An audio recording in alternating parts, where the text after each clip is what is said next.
Hey guys, welcome back to the channel. This is a story about what if Naruto create harem with Mei and council bashing. Before I start, please support for more amazing content and do consider subscribing to my channel and share this video with your friends. This is written by TheYellowFlash69 and link in the description and support writer. Let's start the video. Chapter 1. The New Naruto. My name is Naruto Aizen Namikaze. I am the son of the 4th Hokage Minato Namikaze, formerly known as the Yellow Flash of Konoha, and Kushina Uzumaki, also known as the Red Hot-Blooded Habanero. I also hold the Kyuubi no Yoko, the strongest demon out of the 8 other Biju. My life was not been that great, especially when I was kid. Being called Demon Brat for some strange reason accompanied with glares and whispers, scourging through garbages just to fill my stomach just so I don't succumb to death due to starvation. I can also remember being beat to death on many occasions. As I said, my life was not as glamorous as it is now. I am now the Uzukage of the village of Uzushiogakure, a village that was once destroyed to be left in ruins. This was a village that I built by myself to topple any of the other village and to be more so supreme than Konoha. Not only that but I have many beautiful wives that kept me sane within the village, women I fell in love with and share equal love with. I couldn't ask for anything better in my life. That's all I have really ever wanted, to be loved and recognized. But none of this would have ever happened if I wouldn't have met my beautiful sword, along with this mysterious orb known as the Hijoku, along with a man I felt like I could call my father at the time. Sasuke Aizen, a man that was once a Shinigami for a place called the Soul Society, but decided to betray them all for his lust of being a god. He was eventually defeated and was sealed and then put in a prison. But being in prison gave him time to think about his actions, this also theoretically sealed the Hijoku within him, silently waiting for its successor. His sword Zanpakuto, which he gave to me is named Kyoka Sugestu, Mirror Flower, Water Moon, an ordinary blade with an ordinary appearance yet in terms of its skill is nothing short of beautiful. Complete hypnosis over a person's 5 senses by just a glance of the blade. Flavels. Truly remarkable. Life is good now, I am also the most powerful shinobi in all of the elemental nations, given the first triple S rank, which states to flee upon recognizing me, like they have a chance to flee anyways. This is my story of how I started from the bottom, then made it to the top. And I will share this journey that I have been through with you. Here is my story. Love and recognition. 2 words I have been striving attain for in my whole existence. But yet, these 2 words have always been denied to me. Why? I'm not completely sure. But I do hear people calling me Demon Brat and glaring and whispering dirty things about me. Here I am again, in an alley looking for food. God, this stinks, I'm so hungry, please let there be something in here, aha. An unfinished stick of dango. This should do for now. I rejoiced.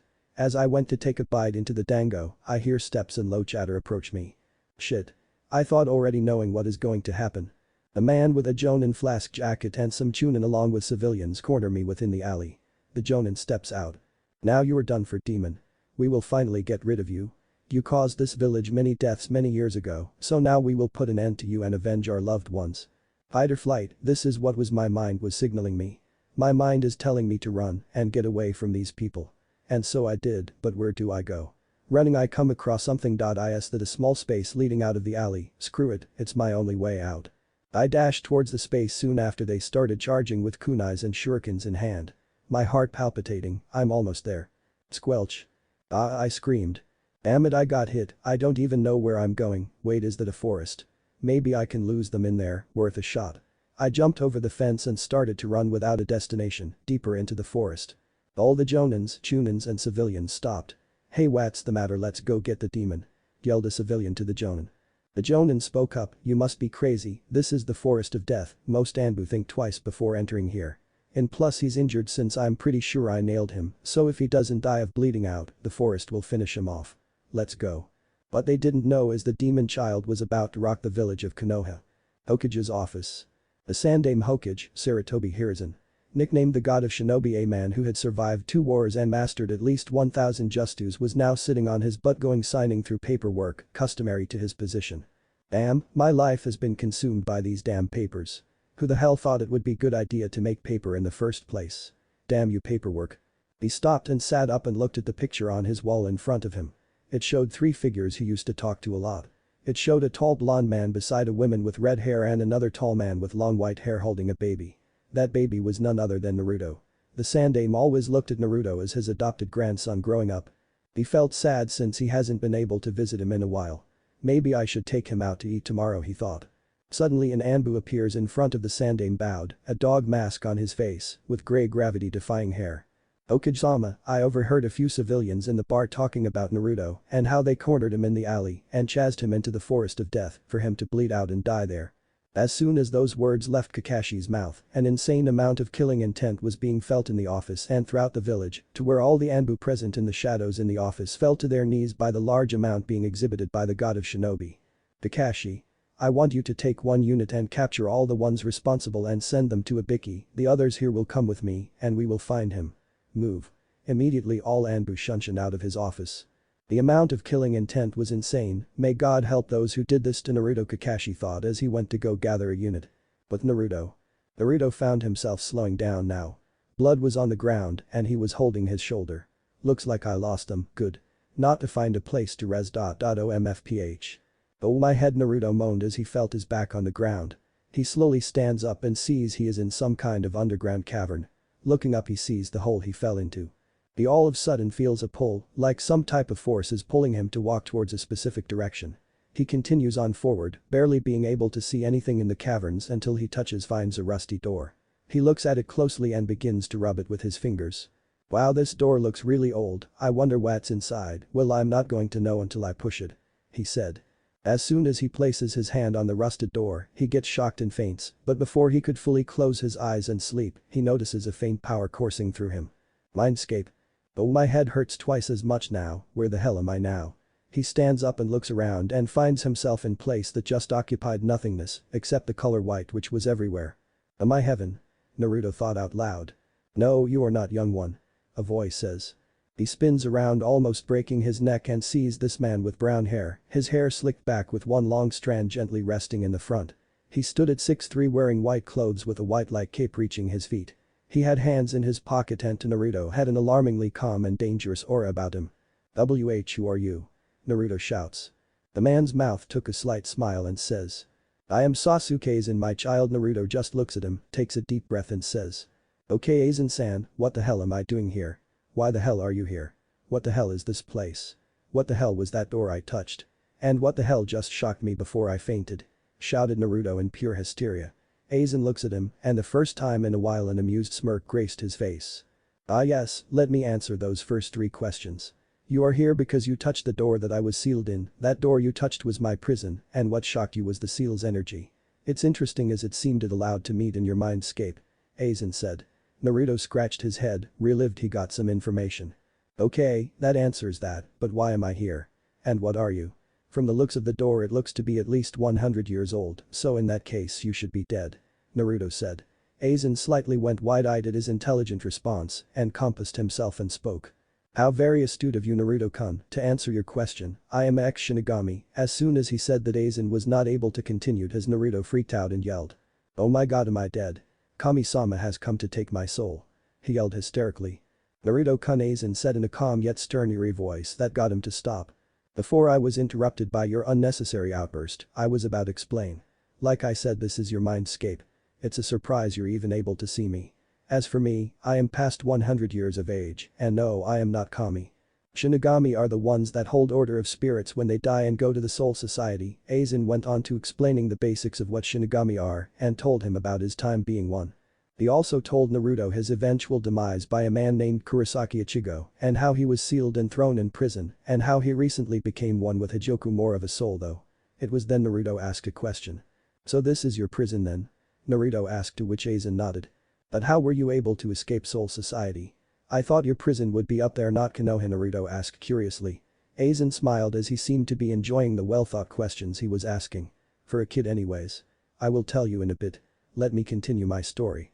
Aizen then explained his motive and how he was young and naive and wanted to gain power and be known as a god throughout the heavens and earth. As he finished, Aizen's calm aura suddenly disappeared into a sad and remorseful one since he was reminiscing about the story. Naruto noticed this and decided even though he committed evil in his time, he saw the way he looked and thought that his imprisonment really did change him. Not only that, but he had to admit he was impressed with his ability to take on these so-called captains without any problems.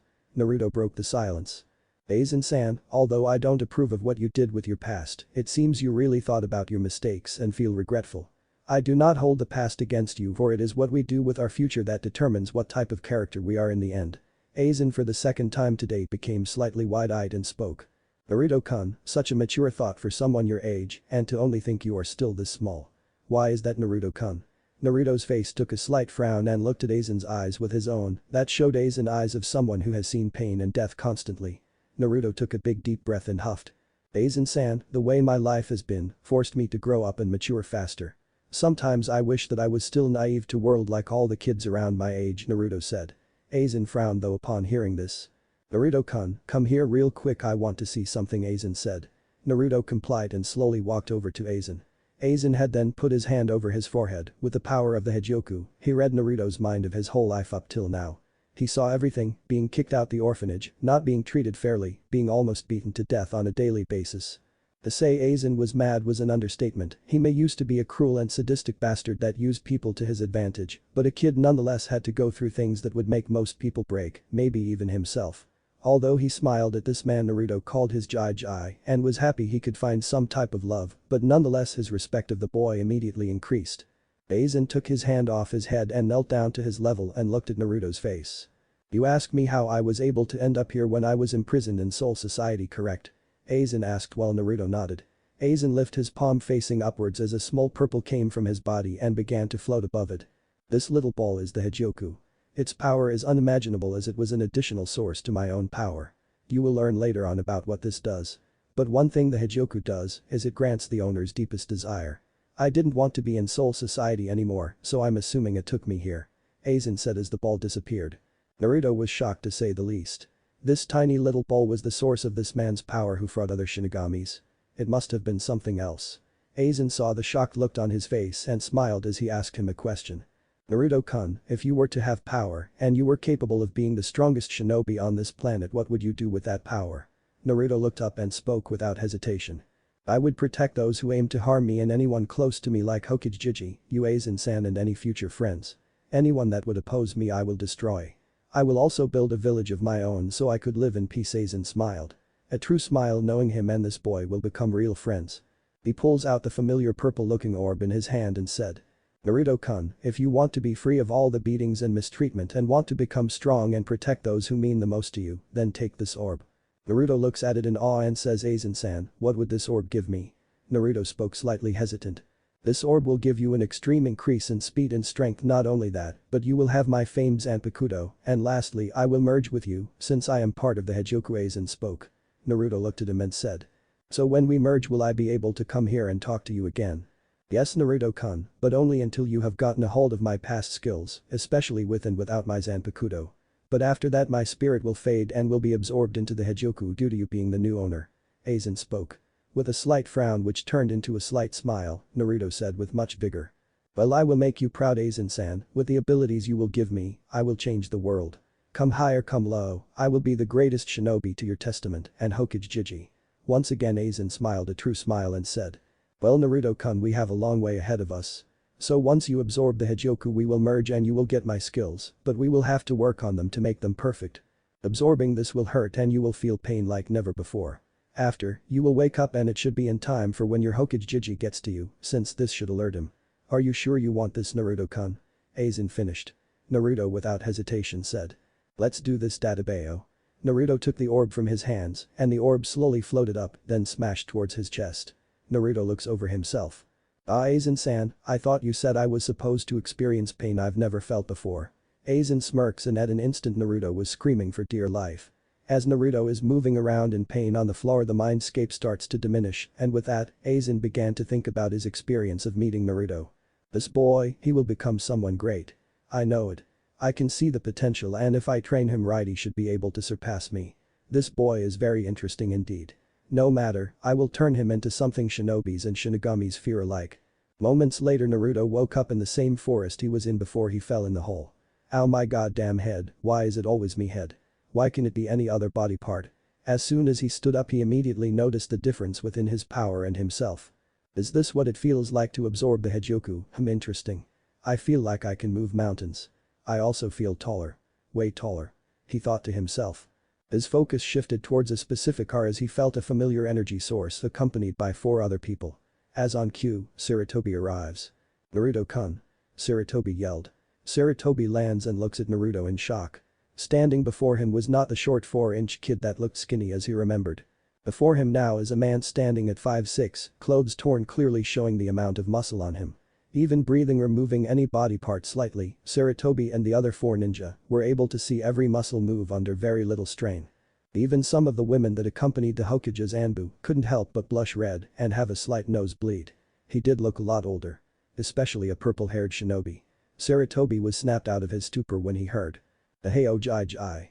Sarutobi cracks a slight smile hearing the grandfatherly term being used as he knew only person called him that.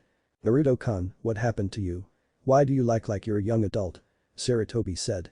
"Ah yes jai jai, matters on this issue shall be discussed in your office away from prying ears," Naruto said referring to the Anbu. Sarutobi looked at him in mild shock yet again, where was the little hyperactive blonde that shouts and is impatient and yelling Dadabeo? The person talking to him here seemed very calm, cool and very collected. Snapping out of thought yet again, Sarutobi looked at him. "Okay Naruto-kun, let's head back to my office." And with that they left. Sarutobi's office. Over the course an hour and a half Naruto explained to him that he was first looking for food. Then up to where he got cornered and attacked. As he finished, everyone in room knew Sarutobi was mad if the rise of his killing intent indicated anything. After he calmed down, Naruto told him how he fell in a ditch and met Aizen after touching a rusted door and lead on to explaining Aizen's past and the Hijoku merging with him explaining his appearance. Sarutobi pinches the bridge of his nose, eyes closed feeling a migraine come on. Kami, first paperwork and now this story of Naruto's. Although from what he told me, he might be able to surpass his father and me if trained right. Should I tell him? I want to inquire on his newfound abilities and I'll see if he could be capable enough of defending himself when he learns the secret. Sarutobi snaps his eyes open and asks. "Naruto-kun, what type of abilities or powers have you obtained since the merge?" Naruto tries to remember what Aizen said but was interrupted in mid-thought when he hears his voice. "Naruto-kun." "Aizen-san." "Yes, it is me. Tell your Jai that you will have an exceptional boost in power and speed, not only that you have somewhat retained my intellect, so learning things and mastering them will be easy like the justus you guys use." Aizen continues. "Also you will be able to access Ryastu, which is the spiritual part of chakra, making your moves in the Shinigami art way more powerful than any justu. And lastly my sword, although it has a name you have to be able to hear it through training and meditation to use it. But what the sword's special ability is complete hypnosis over an opponent. You will be able to control all 5 senses of a person. You can practically attack and kill without them knowing they are an illusion. You get that Naruto-kun?" "Naruto-kun?" Little did Aizen know Naruto was sitting there wide-eyed and his jaw almost hitting the floor. After being explained everything he can have in terms of ability by Aizen, Naruto was practically drooling at the thought at how powerful he can become. After a while Naruto picked up his jaw and asked Aizen. "Aizen-san." Aizen quickly interrupted. "Naruto-kun, you shall refer to me as Aizen-sensei from now on, since I will be training you tomorrow." Naruto responded, "Ah okay Aizen-sensei, should I tell him everything you told me?" Aizen thought about it. "Yes, tell him everything except the ability of your sword, that will be your trump card, but knowing since we merged, you will eventually use it to show who's more dominant." Aizen finished with a smirk. Cutting the connection momentarily, Naruto fixed his eyes on Sarutobi and told him everything he acquired. Sarutobi for the moment looked like his jaw was about to snap off any second as he was hearing this godlike power Naruto had acquired.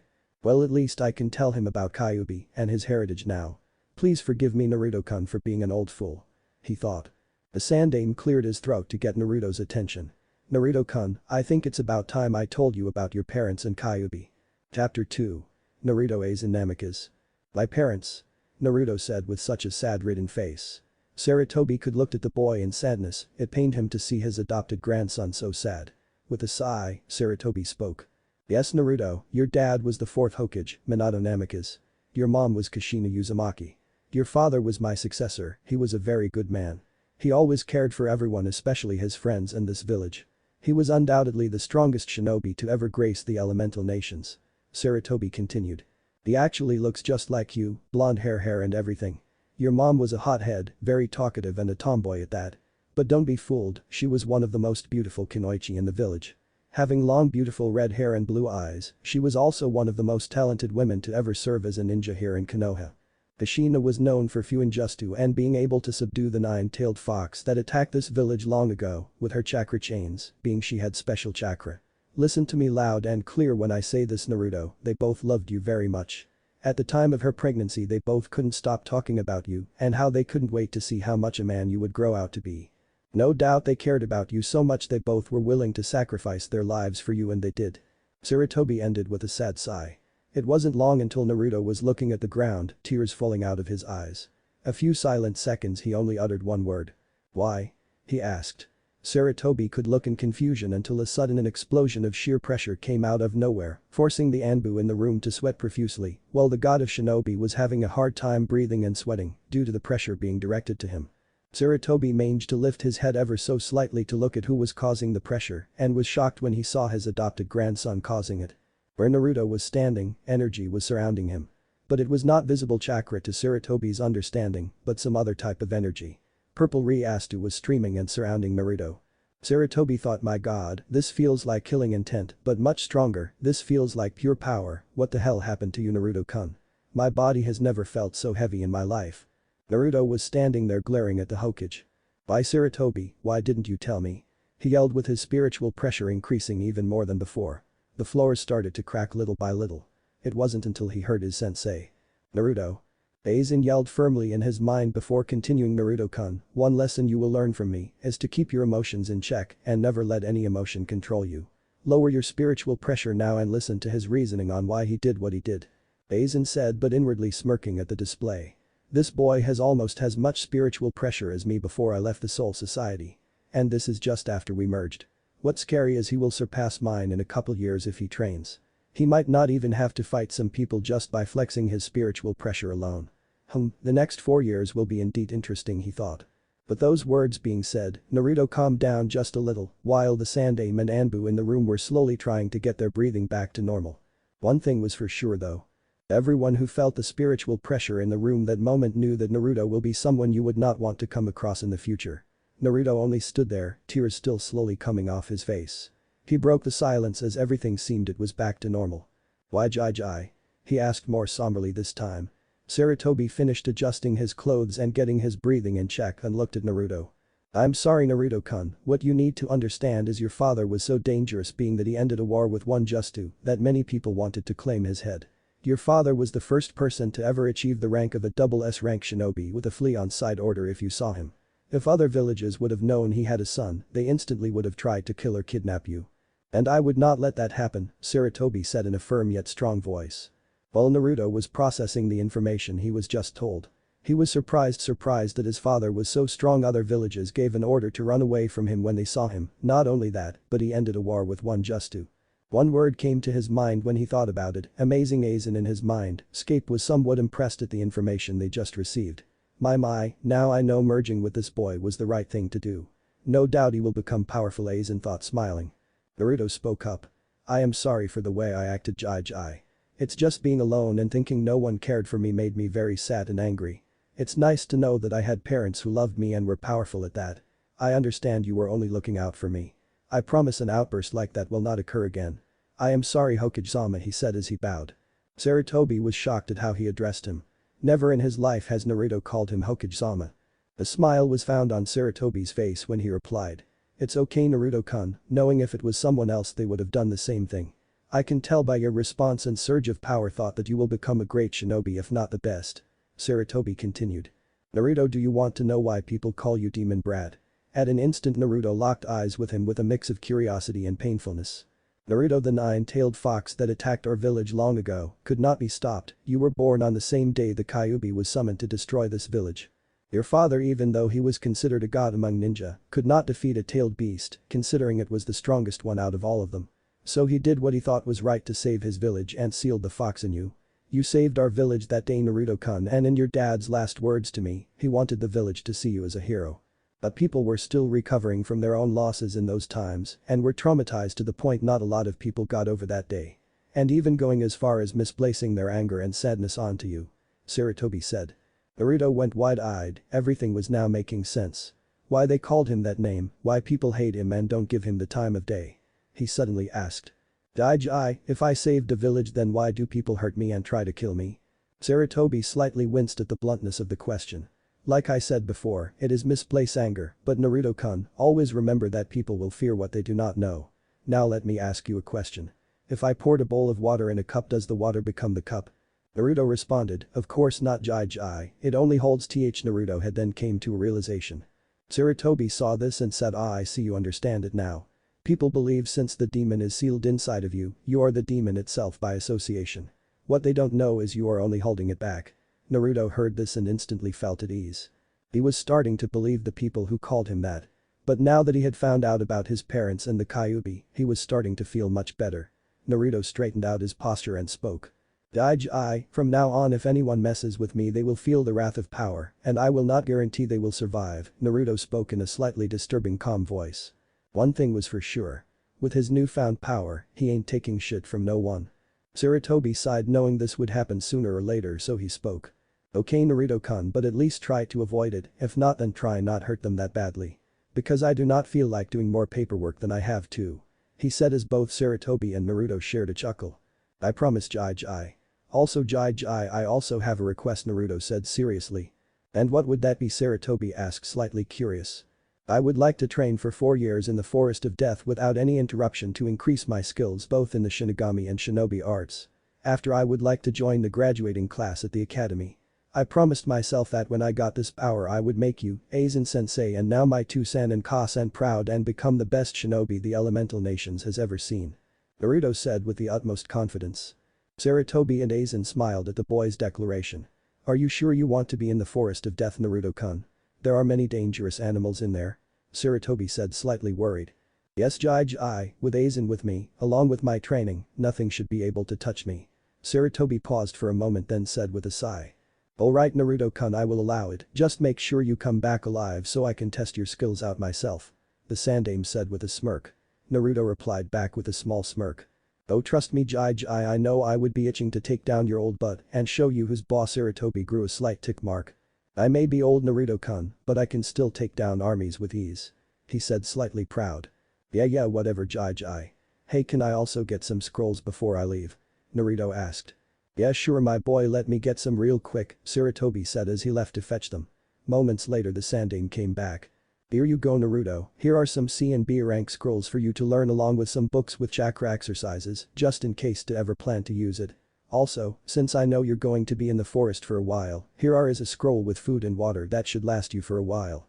The Sandaime walked back to his deck and was about to start his paperwork when he was interrupted by a voice he thought was going to leave. "Hey Daiji, what did my mom and dad look like?" Naruto asked curious as he turned back around. Sarutobi looked at him for a moment and pointed to a photo frame that hung on his wall. Naruto turned his attention to it and upon seeing it Sarutobi spoke. "The man to your left was a good friend of mine, that is your father, the 4th Hokage Minato Namikaze. The girl to his right is your mother, Kushina Uzumaki, a strong and beautiful woman. And the man in the middle you is a good friend of theirs, his name is Jiraiya the Toad Sannin." Sarutobi thought to himself, I can't tell him that he had a godfather all along. I don't think he could handle that right now. And plus I want to stay alive even if it means doing paperwork. While Sarutobi was in deep thought. Naruto as well was thinking as well. Wow, I really do look like my dad, except now that my hair is slicked back like Aizen sensei's. But my mom is so pretty. I haven't seen a girl as beautiful as her. Not to mention her body looks real good. Wait, what? Naruto starts to fidget. I can't think like that, she's my mom for goodness sake. Although she does look very pretty. Aizen decides to cut into his train of thought. Well, your mom is sexy Naruto-kun, I wouldn't have minded getting to know her, Aizen states in an amused voice, knowing he would get a rise out of him. Naruto instantly retorts back, hey team. Shush, my mom, not your woman. She is mine and you will not do or think anything of that matter. Aizen smirks before responding, my Naruto, no need to get defensive. But I can already tell you don't look at her like a mom. Naruto instantly blushes red. While Sarutobi finishes his thoughts, he focuses his eyes on Naruto and sees his blush. Curious at what is making him blush, he sees his eyes fixed on his mom. Sarutobi smirks very wide and thinks, my Naruto-kun, who would have known you thought like that. Though I don't blame you, not receiving any love and now looking at a beautiful woman, he can't help what to think.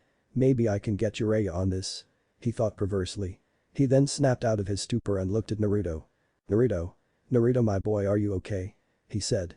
Naruto, still in blank gaze, suddenly snapped out of it. Looking at his Jai, he responds. Yeah, I'm fine Jai. But thanks for clearing things up and explaining it to me. I'll see you in 4 years, Gramps, Naruto said, running out of his office. Sarutobi sat back down and looked at the picture of Minato. Minato, Kushina, you would be proud of your son, and even more so in 4 years. No doubt in my mind he will become powerful. Turning his head to the left, he sees more paperwork and at an instant he cries and I'm tears. I don't want to do paperwork anymore, he said in a childish tone as he continued crying anime tears. Running out of the Hokage tower, Naruto immediately began to run full speeds towards the forest of death. Naruto couldn't help but think how strong he was going to become in the next 4 years. As soon as he reached the forest, he hopped up on the highest branch he could find and closed his eyes to try and find Aizen so he could start his training. Naruto's mindscape for Aizen. He opened his eyes and saw before him what seemed to be a beautiful Japanese garden that was huge. Looking to his right, he sees his new companion and sensei coming out of the traditional Japanese house. Upon spotting him, Aizen smiles and greets him. "Hello Naruto-kun, what brings you here?" Naruto greets him with a nod and slight bow. "Aizen sensei, I wish to become strong and I wish to start my training with you as soon as possible," he said with determination in his eyes. Aizen sees this and lightly smirks. "Ah yes Naruto-kun, the first step to your training will begin now. Come," he gestures, walking beside him. Moments later, Aizen and him come to a room within the house. Aizen began to slide the door open and the first thing Naruto saw was a vast library of books. He looks at Aizen. "You're kidding, right Aizen sensei?" Naruto says. "On the contrary Naruto-kun. What made me such a dangerous Shinigami capable of handling multiple captains was not my ability to attack, although it played a part, it was my keen intellect that made the difference. My ability to be a strategist when the situation calls for it, to be calm and collected, and to use my opponent's emotions against them to trigger a mistake when they attack. Always remember Naruto, your mind is your most dangerous weapon. Train your mind to the fullest extent and you will be able to overcome any enemy no matter what size or skill," Aizen states indefinitely. He continues, "Now I want you start out reading these books." Aizen gestures Naruto to sit at a table while he leaves to grab a few books. He comes back with what seems to be towering mountain of books. Upon arriving at the table, Aizen drops the books making a large booming sound. Naruto grabs one of the books and looks at it, incredulous. Advanced Theory of Human Psychology, picking up another one, Basic Intro to Psychoanalysis. Reading Human Behavior and Emotions Vol. 1. Aizen straightened out his clothes before continuing. "These books here Naruto will teach you on how the human mind works and how to use it to your advantage. We will not start any training until you have read the appropriate number of books I see fit. By the time you are done you should be able to manipulate an enemy into doing what you want, to be able to analyze a situation and come up with 5 solutions to counter it. By reading the human body's gestures and emotions you will be able to tell an enemy's personality, for very subtle gestures can tell a lot about one's personality which you then can capitalize on." Naruto just looks at him, then the books. "Aizen sensei, I feel looking at these books I already somewhat know the material in of each of them," Naruto stated, flipping through pages. Aizen in turn responds. "Yes Naruto-kun, that should be partly because of you and I merging together. You retained somewhat of my intellect, so now all we need to do is brush up on it and make sure you memorize these books like the back of your hand." Naruto looks at some of the books on the table and one catches his eye. He immediately picks it up and yells at Aizen. Seduction 101. How to make women do what you want in bed. "Seriously Aizen sensei? I thought I was learning about the human mind, not about seducing girls and learning how to get them in bed." Aizen lazily picks his ear out with his pinky. "Seriously Naruto, can you get more louder? Anyways, you are learning the art of seduction because you will face women who will try to kill you. It would be better to seduce and manipulate them to how you see fit. You may also single-handedly avoid a battle alone with just words and gestures. Plus by the time you're done reading, every girl you encounter won't get enough of you and it is a good read," Aizen says with a wide smirk and light laugh. Naruto on the other hand blushes blood red and shouts. "Aizen sensei." Naruto whined. He looks back at his sensei and was about to complain some more about the book and found his gaze was dead serious. "But the sign," Naruto says. "Ugh fine sensei, I will read it." Aizen smirks get slightly bigger. "Thought you would see it my way. Now you will spend every day in this mindscape. Every 2 to 3 days you will wake up to make sure you to eat the food and water your Hokage Jiji gave you so you don't die of hunger and starvation, and to make sure no animals have harmed you in the real world. When you are done learning these books and you pass a test I have set up for you, we will continue your training outside of this mindscape since we don't need books for the spells, since I will teach them to you." Naruto nods his head and replies, "Okay, I will do that Aizen sensei, and I can't wait to try this stuff out in the open." Aizen smiles and says. "Good. Now read all these books. Once you finish come find me and I will test your knowledge to see if you understand the material." "Hi."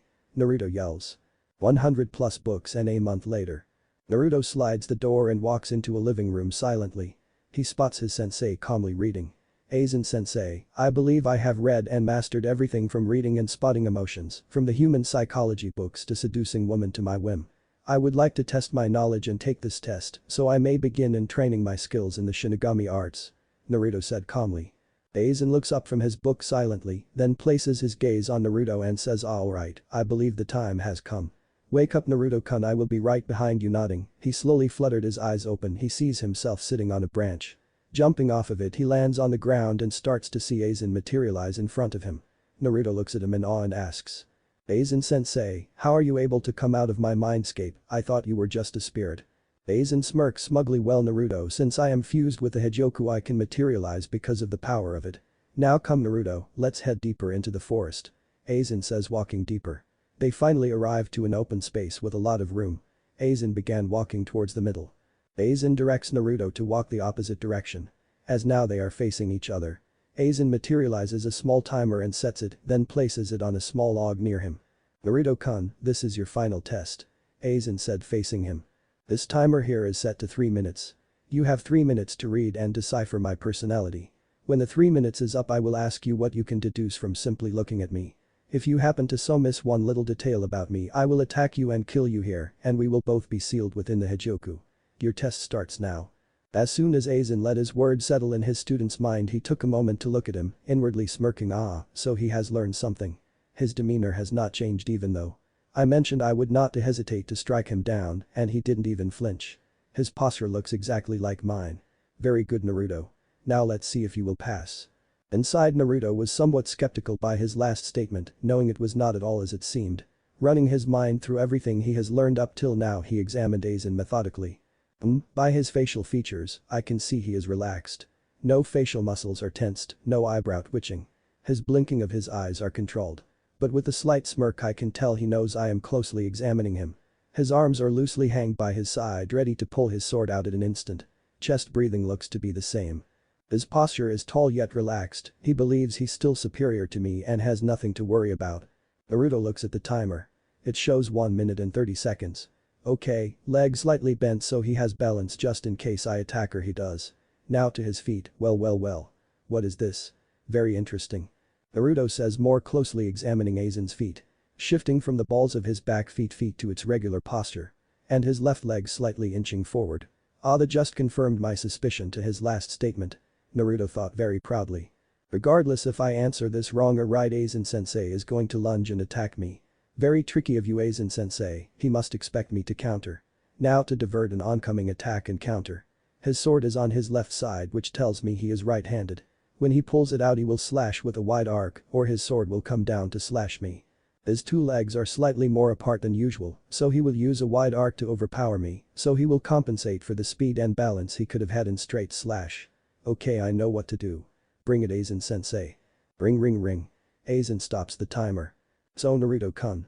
What can you deduce from just looking at me? Aizen says with a smile. Naruto showed his smile in return. But it wasn't a regular smile, a smile that clearly shows he knows what he is planning. Yes Aizen-sensei, let's see, you are very relaxed in the stance you are in now. You look to be ready for anything. But what caught my eye is the way your legs are positioned, he replied. Aizen's smile getting bigger and replies innocently. Really Naruto? Please elaborate. Aizen stated. Naruto responded back. Certainly sensei. The last sentence you told me about striking me down if I didn't get one thing right about you got my attention. As soon as I started examining your feet, I saw that your left leg was slowly inching further from your body, while your right leg was routinely shifting to the balls of your feet. You were planning on attacking me regardless Aizen-sensei. Naruto finished with a wide smirk. Aizen looks at him with a big smile and chuckles before talking. Very good Naruto. You have indeed figured out my true motive by only reading my posture. I am very impressed. You are ready to learn the Shinigami arts Naruto-kun. As soon as the words left his mouth, Aizen blurred out of existence and went to slash Naruto with a wide arc just as he anticipated. Naruto seeing this flips over his blade and delivers a hard kick to the back of Aizen, sending him stumbling forward a bit. Aizen barely felt it, but he smiled yet again before addressing him. Very good Naruto, not only did you predicted my attack, but you also countered accordingly. If you would have poured more power into that kick, any normal person with average combat experience would have had a severed spine. Naruto smiles and bows. Thank you Aizen-sensei, when can we begin training? Aizen lets out a small laugh, already wanting to go back to training, huh? Well, let's begin now. Yosh. Naruto yells, following Aizen in tow. While walking forward to find another training ground field, Aizen thinks about the upcoming years. These 4 years are going to be interesting. Only a month and he is able to read me. In the next few years he will become the most deadliest shinobi in his village. And then we will show them the definition of fear, he thought with a smirk. Chapter 3. Encounters with a lovely Uchiha, a vixen, and a moonflower. First year training. Alright, here we are, Naruto-kun. Naruto stops right beside Aizen to see where he was brought. They seemed to have ventured further into the forest past a tower they saw on the way here. In front of him was an even bigger field with massive sized trees and boulders. Aizen tells him to sit in the middle of the field. While he does this, Aizen begins to explain. Naruto-kun, the energy you have within you is called Ryoryoku. Unlike what your Hokage Jiji uses, this is the spiritual essence of the same energy source. Thus making it more powerful and potent. This is what's stored in your body. Everything I am going to teach you will involve something called Ryastu. Ryastu is the energy being expelled. Think about it this way, it's like a pool of water, that is your Ryoryoku. In order to say put out a fire, you will need to exert the water, but in a controlled manner. How will you do that? By taking a hose or a big bucket to the pool of water and using those instruments to alleviate the fire. By pouring how much water you seem fit to put out the fire. That is your Ryastu. Aizen continues. But in using your Ryastu, you are able to do many things that we Shinigami use. For example, you would be able to cast spells which fall under the name Kido, meaning spirit way or demon way. Within Kido there are 3 types of spells you can cast.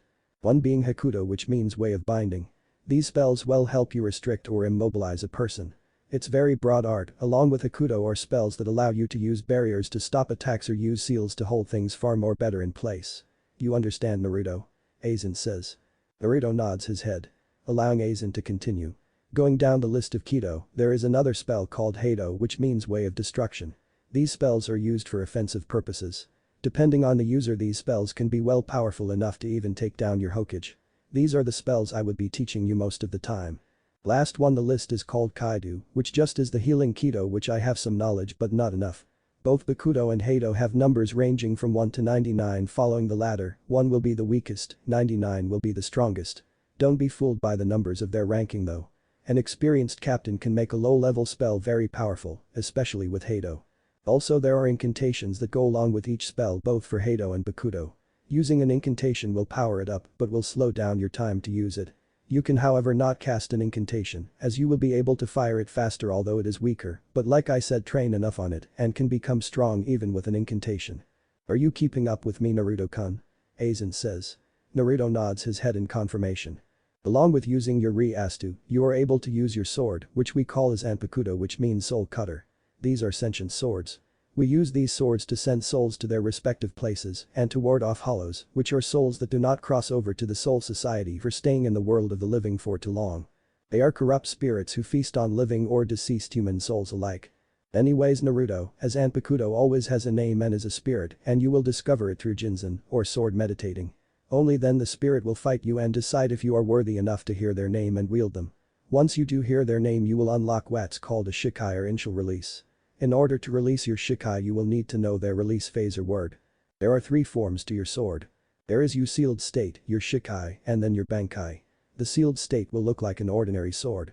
Once you utter the Shikai phrase, it will transform to a different appearance. As for Bankai, which means final release. Which you will only achieve that through dominating your Zanpakuto spirit in their world. By doing this, your power increases 5 to 10 times. Do you understand everything I have told you, Naruto? Aizen said while looking back at Naruto, who looks like is trying to absorb everything he just said. Naruto sighs and runs a hand through his blonde hair, leaving a single strand in the front. Yes, I do, Aizen-sensei. The power I need in order to do Kido is based on my Ryastu, which I get from a pool of energy inside me called Ryoryoku. Also there are 3 types of spells that fall under one category, and within that category, I can either heal, attack, immobilize or defend. Also I will be getting a sentient sword that I will have to meet within meditating. Once the spirit thinks I am worthy, the sword will tell me its name and release command to where I will be to use its true abilities. Naruto said. Aizen looks at him with a smile. Very good, I see you get the gist of it. Now stand up and I will teach you how to do Heido and Bakuto spells. We will be doing this for 6 months, then the rest of the months I will teach you how to wield a sword and you will be meditating to reach your sword spirit. I will also tell you we will have to talk to Kyuubi so we know it won't do anything to harm you or your training. Aizen said, heading towards the trees and rocks. Naruto flinched slightly when he heard meeting Kyuubi. But knowing he had to do it, he straightened up and followed Aizen towards the dummies. Upon arriving, Aizen spoke first. Now Naruto, I will be teaching you multiple Heido spells on these trees and boulders. You will do these till you drop and don't have an ounce of Ryastu left. Are you ready for your training? Naruto said in slightly excited voice. Yes Aizen-sensei, let's do it. Aizen smiled and replied good here is your first two spells it's called Sho and Byakurai. 5 months later. Pado number 4. Byakurai, pale lighting Naruto said obliterating 7 to 8 trees with one finger. Turning his gaze to a boulder that looked about to be twice as big as him. Naruto sticks his palm out and yells Hado number 31. Shakuho, red fire cannon. A red fireball shoots out of his palm, completely reducing the boulder to smithereens. Looking at his handiwork, soon hears clapping. He turns around to see his sensei smiling. Aizen then speaks very impressive Naruto-kun. Using Hado number 31 without an incantation. You have certainly improved then from a few months ago. Good now let's see how your Bakuto is. Get ready Naruto. I will fire 2 powerful Hado attacks. If you can manage to withstand one attack with a barrier and immobilize with another, then you have learned all I can teach you in that area and we can move on. Naruto looks at him with a calm demeanor and leaps back while Aizen goes on the offensive, signaling the start of his spell. Aizen yells Hado number 31. Shakuho, a huge red energy ball shots out which appeared to be 3 times the size of Aizen due to him pouring his Riastu into it. Naruto puts his arms up and moves them in a synchronized order and sticks his right arm out and yells. Koko no Joman, Gate of the Tiger Fang. At that moment a barrier appears out of nowhere shaped like a watermill and at an instant takes the giant red fireball. The barrier slightly cracks, then shatters. Aizen smirks when he sees this. Good Naruto-kun, now for my final attack, Hado number 63. Rikoho, thunder roars. Seer. A massive wave of yellow energy shoots out. Naruto was now watching calmly with his hands in pocket with a smirk. With the yellow wave nearing Naruto, he quickly shunpos behind Aizen, points 2 fingers out and yells Bakuto number 1. Sigh, restrained Naruto stands there with one hand in his pocket and smirks back at Aizen who has his arms restrained. Aizen upon breaking out congratulates him. Well very good job Naruto-kun, very impressive Bakuto spells. It seems you are ready to learn Zanjutsu along with a technique called Ho-Ho. Sit and I will explain. Naruto sits down while Aizen begins to explain. We are getting close to you discovering your sword. What you will be learning is how to wield a sword, it's called Zanjutsu, or the way of the sword. Wielding a sword is an art, it should always act like an extension of your own arm. When it was me I had no equal in those terms. I will be running you through katas which you will memorize until you can do them like it's second nature. I will also have you learn one technique which come in handy when wanting to finish things quick. But that will be for later. For now I will teach you a move Shinigami use called Shunpo meaning flash step, this one of the variations of it. It goes along with your sword. It's a technique where you pour your Riastu to the bottom of your feet to move across a distance in blind eye speed. I was possibly the fastest, but who came to equaling me more or less is a woman named Yurichi Shihoin. She was so fast she was nicknamed Goddess of the Flash. I will be teaching you that in one more variety, but after you master the flash step. This is what it looks like. I will be at that tree. Aizen turns away from Naruto and flash steps towards the tree. At an instant Naruto only half blinked and was shocked to find his sensei at the tree. Naruto then says amazing sensei, I wasn't able to see you move at all. Aizen smirks at that and replies. Well that is because partly we haven't trained your eyes to keep up and I'm just that fast. Naruto looked at him in awe, Aizen sensei, can we begin now? Aizen smiles and says. Yes we can Naruto, I have taken the liberty to get you a wooden sword first so you won't hurt yourself. We will spend half the day with your katas and the rest flash stepping. Let's get to it. Yes Aizen sensei Naruto yells. Unknown to them there was a purple-haired Kunoichi whose hair shaped like a pineapple and wearing a trench coat watching him as he trained just to or these 2 gakis, by the looks of it, they look to be at least elite Jounin level shinobis. Yet I haven't seen any Justus. Just who is this blown gaki though? I might just have to keep an eye on them and an extra eye on the blonde one Kukuku she thought mischievously before disappearing. 6 months later. Clang. Clang. Clang. Both Aizen and Naruto separate from each other. Then at an instant both flash step and disappear only to clash swords with one another. This lasts for about 15 minutes, both not showing any slight fatigue or emotion. They both back up yet again to face each other until Aizen speaks first. My, you have improved dramatically. Your strokes are almost flawless. And your flash step is almost equal to mine. That is enough for today. Tomorrow you will talk to the Kyuubi. Understood? Naruto replies in a cool calm tone. Yes Aizen sensei, I am ready to face anything that will come my way. They will be nothing compared to me. Kyuubi or not they are only mere ants. Naruto says. Aizen smiles at his response great, now go rest for tomorrow. The next day. Naruto wakes up early in the morning and starts to meditate to try and find his way to the Kyuubi's mindscape. Kyuubi's mindscape. Drip, drip, drip. Naruto opens his eyes and sees he is in a sewer. Dark, damp and eerie is what Naruto could describe it as. Walking forward he starts to see a huge cage with some type of seal on it. Walking closer he hears a low growl and then a full growl that flies past him with such intensity his hair and clothes almost look like they're about to be torn off. Inside Naruto was unaffected and merely got closer. Then he hears a booming male voice. Well, it finally seems my insignificant vessel has come to finally greet me. The Kyuubi says coming towards the cage in all its glory. Naruto looking at the gigantic fox very calm and collect as ever responds. I am Naruto, and so you are the Kyuubi no Yoko huh? I believe the stories about you were an understatement. You look like nothing but a weak fox who is trapped in this cage. Nothing but an ant compared to me. Tell me how is it living in that cage? Must be very infuriating is it not? Kyuubi suddenly roars. You insolent little whelp. I am the Kyuubi no Yoko. The strongest demon out of them all and the one that raised Konoha to the ground. So you will respect me and my power even if you are cute, Kyuubi says raising its killing intent towards unimaginable levels. While Naruto sits there his eyebrows raised and begins to talk. Cute huh? I assume by that statement you are a woman, do you have a human form you can show me? Kyuubi was a little taken back by the assumption.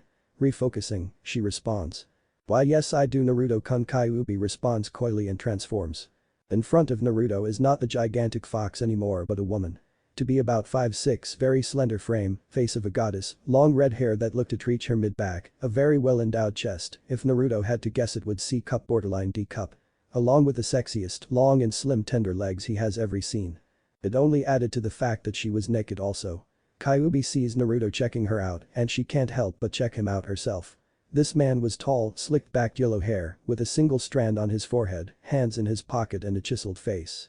She can tell through the civilian clothing he was wearing he has an unbelievably nice body. Although she wasn't showing it, she really wanted to just pounce on him. Naruto snapped her out of her thoughts when he spoke. Wow, such a beautiful woman. Not only has power but beauty as well. Naruto walks over to her and takes her hand and places 2 tender kisses on it and says. Let me reintroduce myself, I am Naruto Namikaze. Do you have a name my beautiful vixen? Naruto says with a slight smirk. Kyuubi on the other hand has never been so flustered in her life. This man within 30 seconds managed to make the Kyuubi no Yoko flustered. Adorning a red blush she responds. You're such a flatterer Naruto-kun. My name is Akane. She says. Naruto takes the information in and responds. Such a beautiful name for such a beautiful girl. Tell me Aka-chan, I am here to find out if you pose a threat to me and my training to be the best and feared shinobi in all of the elemental nations. Akane blushes at the affectionate term, but then grins mischievously and asks. Well what if I am? What if I don't want you to get stronger and stay weak so I can break out of this seal when you eventually die? For Kyuubi that was the wrong thing to say to Naruto. Naruto at an instant turns his face to a serious one and says.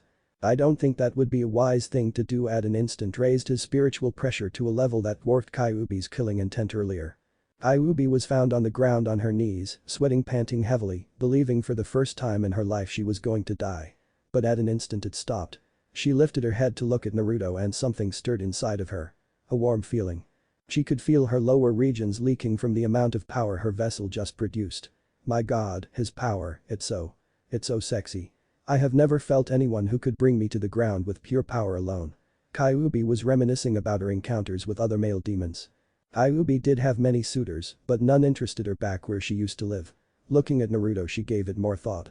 Not many people knew that although the Kyuubi is the strongest demon, she also loved to be submissive. She just couldn't find a partner that even resembled a match for her strength. But now here she is, looking at her vessel still flustered and somewhat turned on, one thought popped into her head. Oh he will be mine and he will give me kits. Naruto decided to speak up breaking her from her thoughts. Ah I see you have witnessed my power. No that was only a mere fraction of what I truly hold. Kyuubi stood there wide-eyed. A fraction of his power was enough to bring her down, how much at half, or full power at that? Naruto seeing the realization in her face asks again. Let me ask you this question again, Aka-chan, will you hinder my growth as a shinobi to becoming the most feared in the elemental nations? Akane responds by throwing herself at him crying into his shirt. For a moment he was taken back by the sudden action and change of emotions. It wasn't until he heard talk that he found out why she was crying. Sniff. Sniff. I'm so sorry Naruto-kun.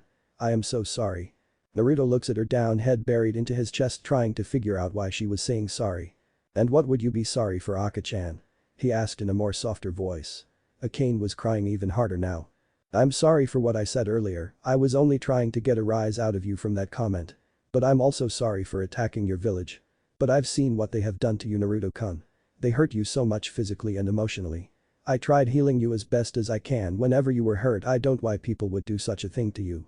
I'm just so sorry, please Naruto-kun, please forgive me, she cried hysterically.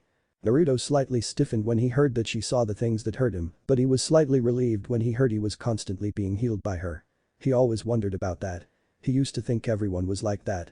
Taking off his calm collective Aizen facade, he spoke in that soft tone again. Akachan Akane looks up at him red and puffy-eyed, he starts to caress her face only for her to lean into it before continuing. Akachan, I'm glad that you were there for me when no one else was. And I'm glad you are apologizing for attacking the village. The past is in the past. Let's start by reshaping our future. Together. Getting to know one another. Naruto said smiling. He continued. Although can I ask you favor Akachan? He said a little more seriously. Sure, Naruto-kun, what is it? Lightly blushing, not being used to the affectionate term. Well, my sensei has trained to use Riastu, which I'm pretty proficient at. Though I remember him telling me Riastu is the same energy at which Jai Jai uses, but from the other half. I was wondering if you knew how to use the other half, and if you do, can you teach me how to use it? Naruto said, slightly hopeful. Ah yes, Naruto-kun, the other half is called chakra. Chakra is the molding of physical energy and spiritual energy to perform justice. Although since you have likely more spiritual energy, that will be your pool soul source for most of your techniques. Also, unlocking your chakra and combing them would double the power of your techniques. Akane said. So will you teach me Akachan? Naruto said. Noticing she was still in his arms, he gently inched away from her and put a hand on her face and gently stroked her cheek, causing her to blush until he put his mouth to her ear and whispered. I promise Akachan it will be worth your while if you teach me. Maybe we can both learn things from each other, he said in a low seductive voice. Shes answers shakily. SS sure Naruto-kun, we can learn tomorrow. Naruto shows a true smile to her for the first time and her heart instantly beats faster and responds. Good, now let me change this mindscape for you. Suddenly the cage disappeared and what appeared was a mansion-type Japanese-style house with a huge beautiful garden outlooking a pond. Naruto shunpos to one of the bedrooms and lays Akane down.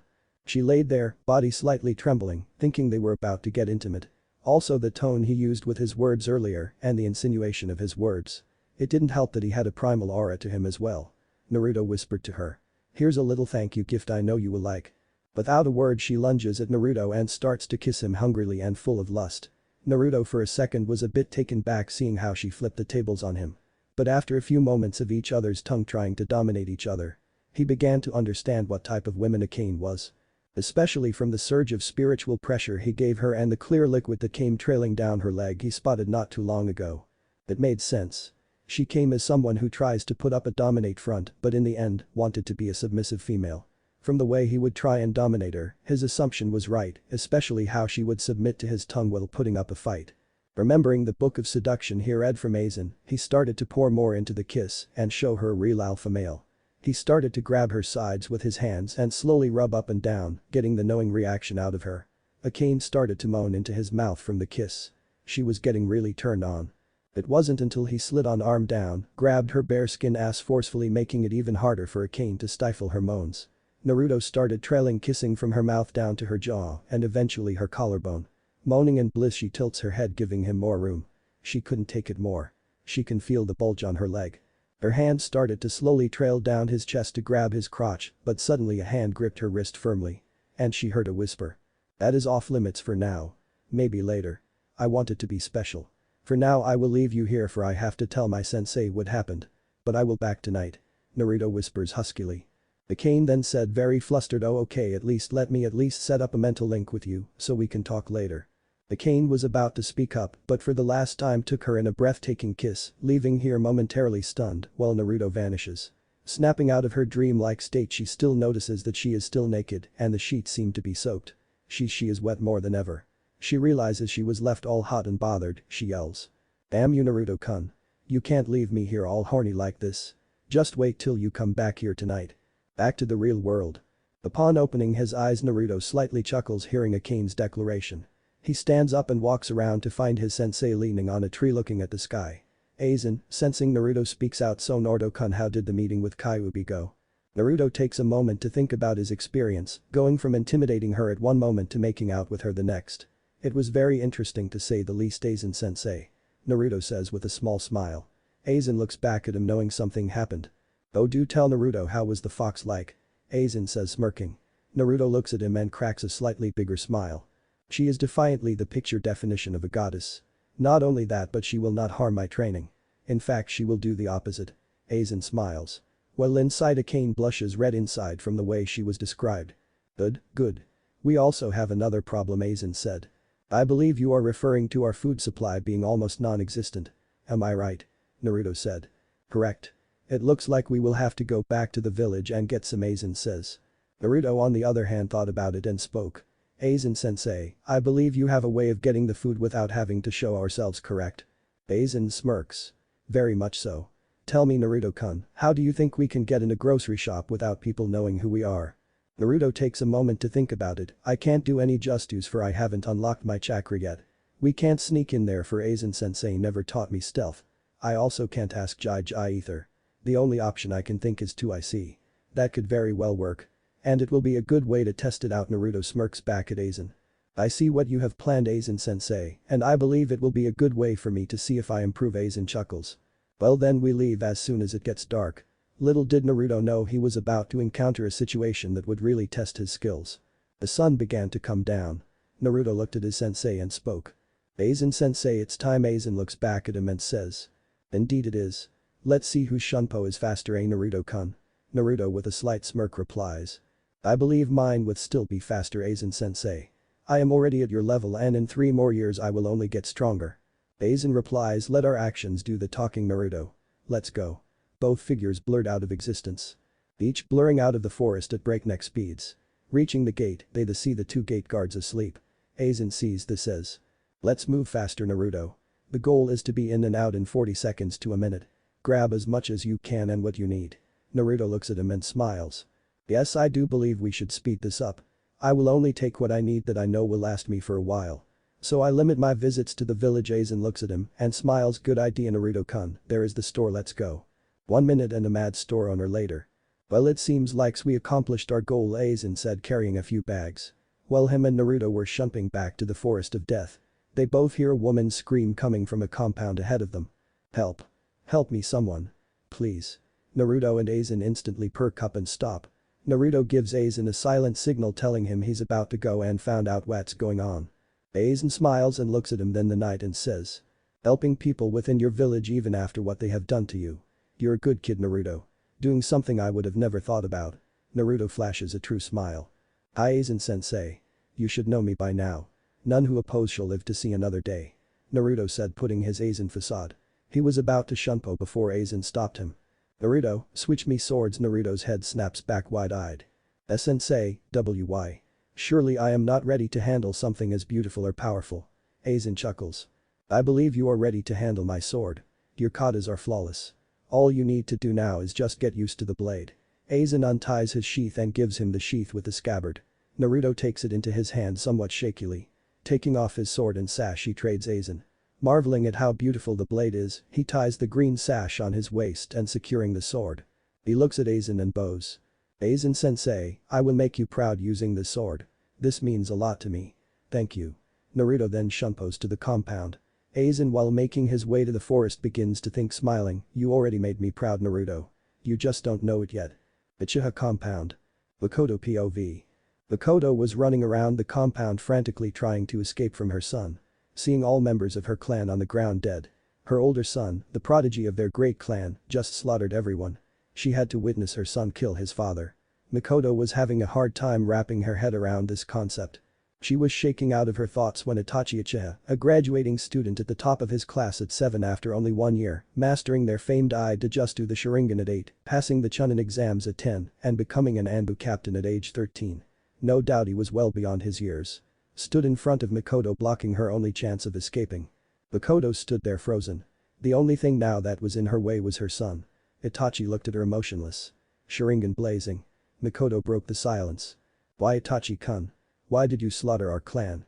Your father, your friends, tell me why. Makoto said on the verge of tears. Itachi stood there silent. Until speaking in his monotone voice to test the capacity of my skills.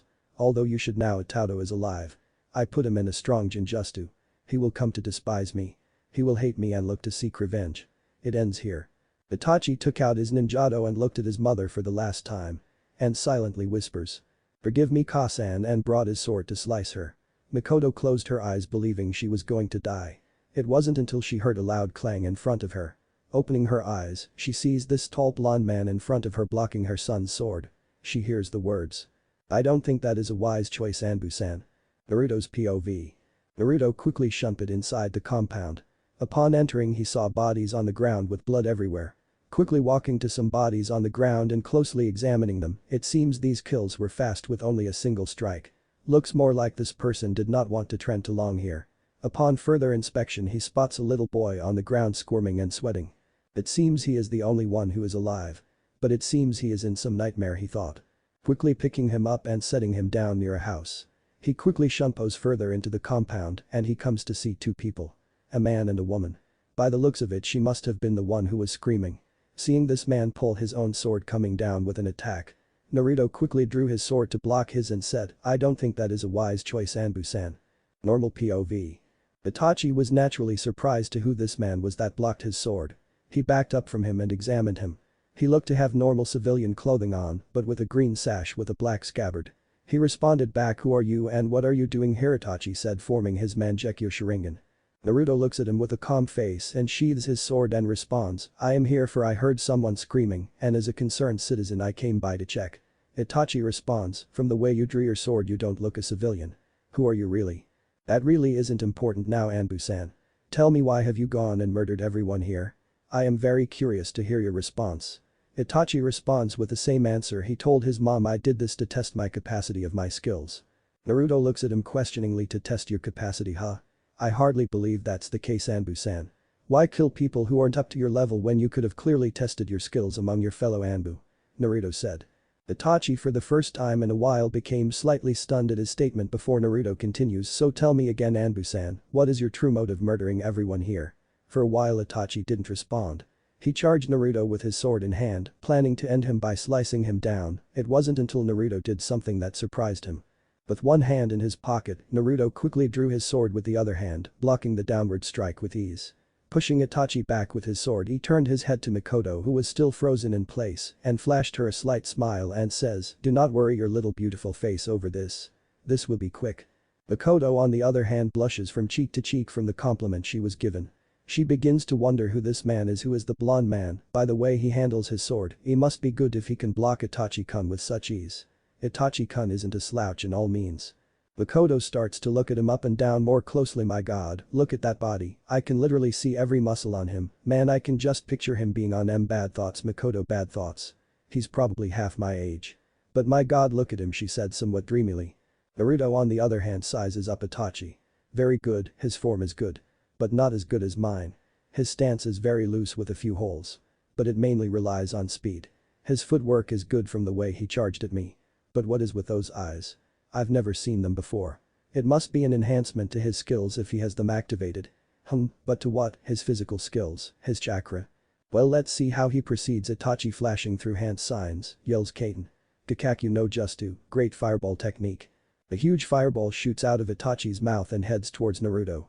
Naruto unfazed, shunpos right behind Itachi and whispers. "Do slow, Anbu-san." Itachi hears this with wide eyes, he didn't even see him move. Capitalizing on Itachi's stunned state, Naruto draws his sword to slice him on the back. Itachi grunts. While Naruto flicks the blade with blood on it off. Itachi then begins to fight him into Justu using a high-level stance. But much to Itachi's surprise he is dodging with much ease. Backing off. Naruto begins to talk again. "Very good, Anbu-san, but in terms of skill you are nothing but a speck of dust compared to me." Itachi, knowing he was trying to get a rise out of him, says nothing while Naruto continues. "Tell me, is this what Anbu are capable nowadays? Looking at your skills I assume you hold a high position. But why is it you cannot still strike me? I will tell you why. Your skills in Anbu standards are great, but compared to me I am on level you will not ever attain." Itachi, a little miffed, locks eyes with Naruto and whispers, "Tsukiyomi, Moon Reader." Naruto opens his eyes to see him shackled to a cross. An illusion. Impressive. But this still won't hold me, Naruto thought. Itachi appears in front of him. "In the world of Tsukiyomi I control time and space. For the next 72 hours you will live to see yourself die over and over again." Itachi said, examining the look on his face, was shocked to see Naruto void of any emotion and more shocked at what he did next. "It seems your eyes enhance your reflexes and gives you powerful techniques such as this. Like I said, not enough, Naruto says, but instantly flares his purple Riastu surrounding him, causing the illusion to crack slightly and then shatter. Itachi looks at him wide-eyed and states, impossible, the only people capable breaking that illusion are people who have the same eyes as me. Itachi yells, showing his first emotion throughout the whole fight. Naruto smirked, knowing he was starting to show his emotions, but just points out his finger and says, Hato no. 4. By Akurai, a streak of thunder shoot from his finger at fast break speed and stuck Itachi clear in the shoulder. Itachi grunts a little louder before gathering more of his chakra. Looking at Naruto, he retaliates. Amaterasu, heavenly illumination, again the flame does not reach Naruto at all for him being too fast. Makoto, on the other hand, watching this battle is just completely stunned. This man is single-handedly fighting her son with ease, who is known throughout the village as one of the strongest ninjas. Oh my, I have to get to know this guy now. Hopefully he can tell me his name so I can give him an award, she thought with a blush, but turned her eyes back to the battle. Seeing the frustration on Itachi's face, he speaks again, your techniques are too slow. You must be low on chakra, I presume, considering you're slouched and panting. I believe I am done playing with you. Naruto begins to flare his spiritual pressure as he did to Akane at their first meeting. Itachi soon finds himself on both knees, almost hyperventilating at the sheer weight he feels on his whole body. It lasts for about 30 seconds and looks up to see Naruto slightly smirking. Like I said, Anbu-san, you are a nothing compared to me. That pressure you felt is my raw power alone. I only used a fraction of my power as a whole. Continuing to fight me is useless at this point. Itachi for the first time in his life looks at Naruto with fear. Figuring out that he was merely toying with him, and Anbu captain at that. Naruto began to speak again, knowing that I have this power, I would like to propose something to you. Itachi became genuinely interested in what he was going to say and said. And what would that be? Naruto looks at him and continues, right now I am not a ninja of this village, for I have yet to go the academy. Itachi became wide-eyed and his jaw dropped. This man, who looked to be at least a teenager, is someone who has not started the academy at all, which tells Itachi he must be younger than he really is. Naruto continues. After I go to the academy and graduate, then become a chunin, I am going to leave this village to start my own. What I propose is, since I know you are a strong and capable ninja, I want you to be one of my first captain among my ranks. Itachi was a bit skeptical at first. Your strength is believable, but where and how do you plan on making a village? Naruto looks at him with a sinister smile and says. It will be explained in due time if you plan to join me, that is. I can exterminate you like a fly right now if you wish. But I do see great potential in you, Anbu-san. If you don't mind me asking, what is your name? Itachi hesitates. Then responds, I am Itachi Uchiha of the Uchiha clan. What is your name? Naruto runs a hand through his hair and says, I am Naruto Namikaze. So Itachi-san, what do you say? Itachi and Makoto for one was stunned hearing this. Naruto. As in Kushi-chan's child. Wow, never expected that, Makoto thought. Itachi for one is still wrapping that head around his name and remembers. He's heard of him as the Jinchuriki of the Nine-Tailed Fox. He also knew the treatment the villagers gave him, for he was one of the Anbu that was assigned to watch Naruto whether he knew it or not. Breaking him out of his thoughts, Naruto continues, Itachi-san, I sense Hokage Jai and 4 other energies on their way here. Make your decision now, Naruto said, a little more intimidatingly, rising his spiritual pressure again. Itachi instantly recognizes the power and quickly responds. Give me time to think about it, Naruto-kun. All I can say is this was a mission given to me, for I will become a Nukenin. If I am correct, we will see each other again very soon. Naruto sat there examining his options of his response. Sensing no deception, he responds. Very well, Itachi-san. I will let you leave. You better make sure we do keep in contact. If not, I will find you myself and will show you power you have yet to see. Naruto says indifferently. Itachi nods his head and says. Yes, we will. And also, can you please look over my Kasan? I'm not sure how my brother will react to this incident, but can you also keep an eye on him as well? Naruto nods his head. Very well, make sure you contact me in 3 to 4 years' time, for I will become an official ninja and set my plan into motion. Itachi turns around and about to set off until he says, Naruto-kun. I knew your parents. And they were good people. They would be proud of you. Naruto stiffens at the confession but smiles at him and says. I know, Itachi-san. This is why I'm doing this. For the people I care about. Without a word, Itachi disappears. Turning his gaze back to Makoto standing there in complete shock. It was until Naruto snapped her out of it and said. Are you okay, pretty lady? Makoto blushes again and says. Why yes, I am. Thank you for saving me. I surely thought I was going to die, she said before throwing herself into the arms of Naruto. Being Naruto as he is, he puts his hand on her back to gently soothe her and starts whispering things in her ear to cool her down. Couple of moments later, her crying dies down and she starts to inch away from him. Naruto couldn't help but take a good look at her. She was beautiful in his arms. A fair complexion, with beautiful long black bangs come down her face with no blemishes. She looked to have a slender frame, and he could tell she was a ninja from her toned slim legs, along with a chest that looked to be at least D-cup holding firmly in her bra. Makoto on the other hand was enjoying being engulfed in his arms. Feeling all his muscles from his arms to his chest. Being held in his tight muscles had her feel safe. His aura was the most interesting to her. It made you feel as he is closely examining you just to break you down. His aura made you feel like you are nothing to him and you can't touch him as he fights. On the battlefield he seemed like her older son, if not more serious on a scarier scale. But now his aura feels like he will take care of you. And nothing will harm you. Being interrupted out of her thoughts by a hand to her chin, Naruto brings her chin up and asks. Are you okay now? She could only nod. He asks with a grin, so can I get the name of the princess I just saved? Makoto can only blush hard and stutter out. My name is Makoto. Makoto Uchiha. Naruto smiles at her more, giving Makoto a harder blush. That is a beautiful name, Makoto-chan. Why was he trying to kill you? Naruto said. Still blushing from the affectionate term stutters. I don't know. He was my oldest son. Why would he betray our clan like that? Why kill all his family, friends and everyone he loves? She yells, tears pouring out again. Naruto, looking a little sad, brings her into a tight hug and she instantly buries her head in his chest and just rubs her back until she calms down. Makoto, enjoying the moment, hears Naruto speak up. I would love to sit here and hold you all day, Makoto-chan, but I have to go now. Makoto looks up and teases back. Oh, why? I am that bad of company? Naruto cracks a slight chuckle and says smoothly. No, not at all, Makoto-chan. Any man in his right mind would enjoy this. Would it make you feel better if I told you I am enjoying holding you? Makoto blushes even redder than this time and couldn't say a word. Naruto starts to hear a cane and growl a bit, making her presence known for the first time in this encounter. The cane's mindscape. She was witnessing what Makoto was doing and started to growl. How dare she shamelessly flirt with my Naruto-kun? Wait, my Naruto-kun, when did that happen? Though I wouldn't mind making him mine. And I mean all of him. She thought, playing certain sexual scenarios in her mind, making her nose bleed at all the images. Back to Naruto and Makoto. Seeing Makoto blush, Naruto only smiles, releasing her, giving them a little space, and says. Well, I must get going. Jai will be here in second. When he asks who saves you, tell him everything that happened here. I'm sure Jai would at least like to know I'm alive at least.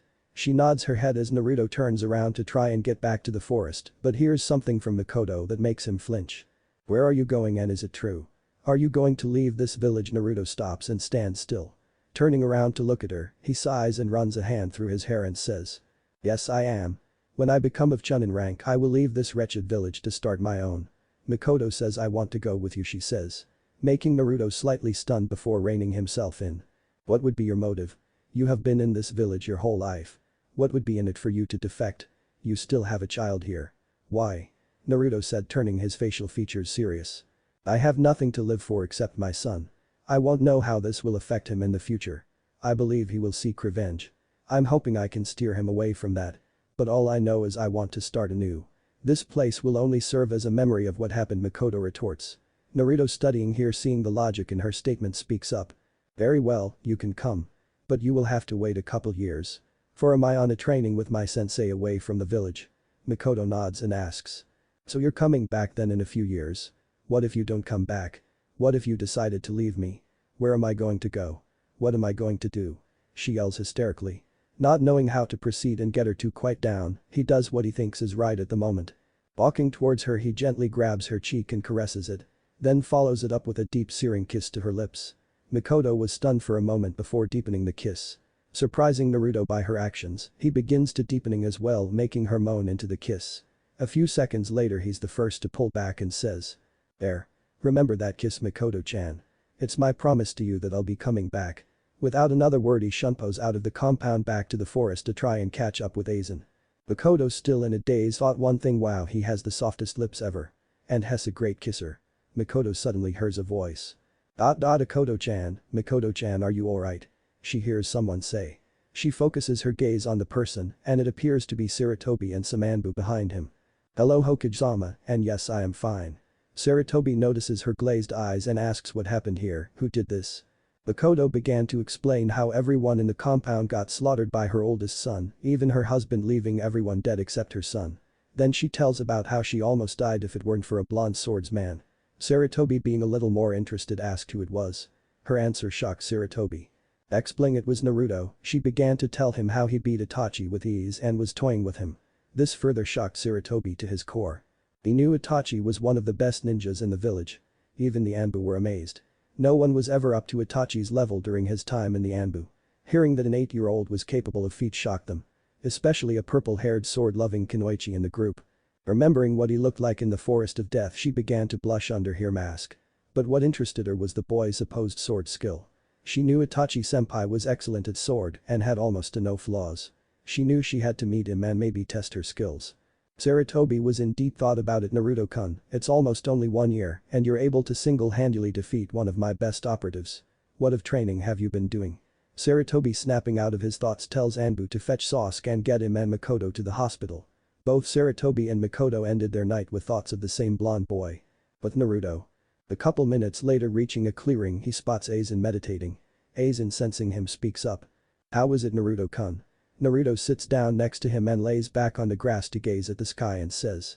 Nothing I couldn't handle. It seems my Hado has gotten better in power and accuracy. Not only that, but my speed was no match for the man I fought. It seems he held a high position within the Anbu. Aizen smirks and say, wouldn't expect anything else from you. Your training is almost over. And for that the only thing left is to find your Zanpakuto spirit. What did Kyuubi say about training, by the way? Naruto thought about it and said, ah yes, let me ask her. Akka-chan, are you there? Naruto says through the mental link. Akane responds. Yes, I am, Naruto-kun, and to answer your sensei's question, I will help you with everything from chakra control to elemental chakra and learning those justus your Hokage gave you. We should begin with that after you learn your Zanpakuto spirit. Naruto nods and thanks her, but was interrupted when Akane yells again, and you better come in here tonight so we can cuddle. Naruto chuckles and responds, well, who would have thought the Kyuubi no Yoko would want to cuddle with someone like me? Well, I wouldn't miss it for the world. Akane blushes, glad that Naruto couldn't see her right now. Naruto, breaking the link, tells Aizen everything Akane said. Being pleased with the answer, Aizen says. Well, rest up tonight. For the rest of this month you will try to confront your Zanpakuto spirit. After that it will have been 1 year. For the next 3 you will be refining these techniques to mere perfection. If everything works out you should be able to surpass me. Also know that once your training is complete I will have to leave. No, contacting your spirit doesn't always come easily. You might have to spend weeks on it. Naruto, frowning at the thought of his sensei leaving, nodding, says, hi sensei, I promise these next 3 years you will be proud of me and I will surpass you. Aizen smiles and thinks, you already have made me proud, Naruto-kun. I just wish I could stick around and see your success. Unknown to both of them. Naruto's sword began to vibrate. Finally, Naruto-kun. I will be finally able to meet you. Finally someone who will use my potential to change this world. I can't wait. At night Naruto went inside his mindscape during his sleep to cuddle with Akane. They spent the whole night telling each other about their lives, likes and dislikes, etc. Akane even explained to him that his mom was her previous vessel and that she was manipulated into attacking Konoha by a man named Uchiha Madara. Crying because of it, Naruto soothed her and vowed to kill this man for her. Akane instantly knew that day when she was being held like a lover, talking to each other, and him telling she was going to avenge her. She knew instantly she was beginning to fall for her vessel. Surprising herself at how quick she fell in love. But she then realized she cared for him all along and it took certain actions for her to confirm it. She only needed the right time to tell him that she was in love with him. 1 month later, 1 year finished. It's been almost 1 month since Aizen gave Naruto his sword to begin his Jinzen with, but for some reason he still wasn't making progress. Noting that his sensei said it might take longer.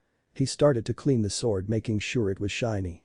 He then put it on his lap and began to meditate again. Feeling a different feeling this time than all the other times he's meditated, he tries to focus on it more. More and more, then feeling becomes more powerful until he opens his eyes. Ioka Suggestu's world. Opening his eyes, Naruto finds himself in a field with a pond in it. The moon reflecting off the pond, being that it's nighttime. He looks up to see the sky. Stars spread out throughout the sky. He only uttered one word. Beautiful. Then he hears a voice to the side of him. She then responds. It sure is Naruto-kun. Turning his head to the side, he sees a girl that might be able to match Akane's beauty sitting on large rock. A woman wearing a beautiful white and light black kimono. With beautiful light white hair with a flower tucked behind it. She also had dark blue eyes and beautiful plump red lips. Picture Sode no Shirayuki from Bleach. Naruto for the first time is stunned by someone's beauty. He never expected his Zanpakuto spirit to be so beautiful. Compassing himself, he walks to her and stands in front of her and begins to speak. I assume you are my Zanpakuto spirit. he says, then reaches over to grab her hand and place a kiss on her knuckles before continuing. You truly are a beautiful spirit. Kyoka never imagined her wielder to be so bold. Blushing up a storm after the kiss, smiles at him. I have been waiting to meet you, Naruto-kun. You are much more handsome up close, Kyoka says while still blushing.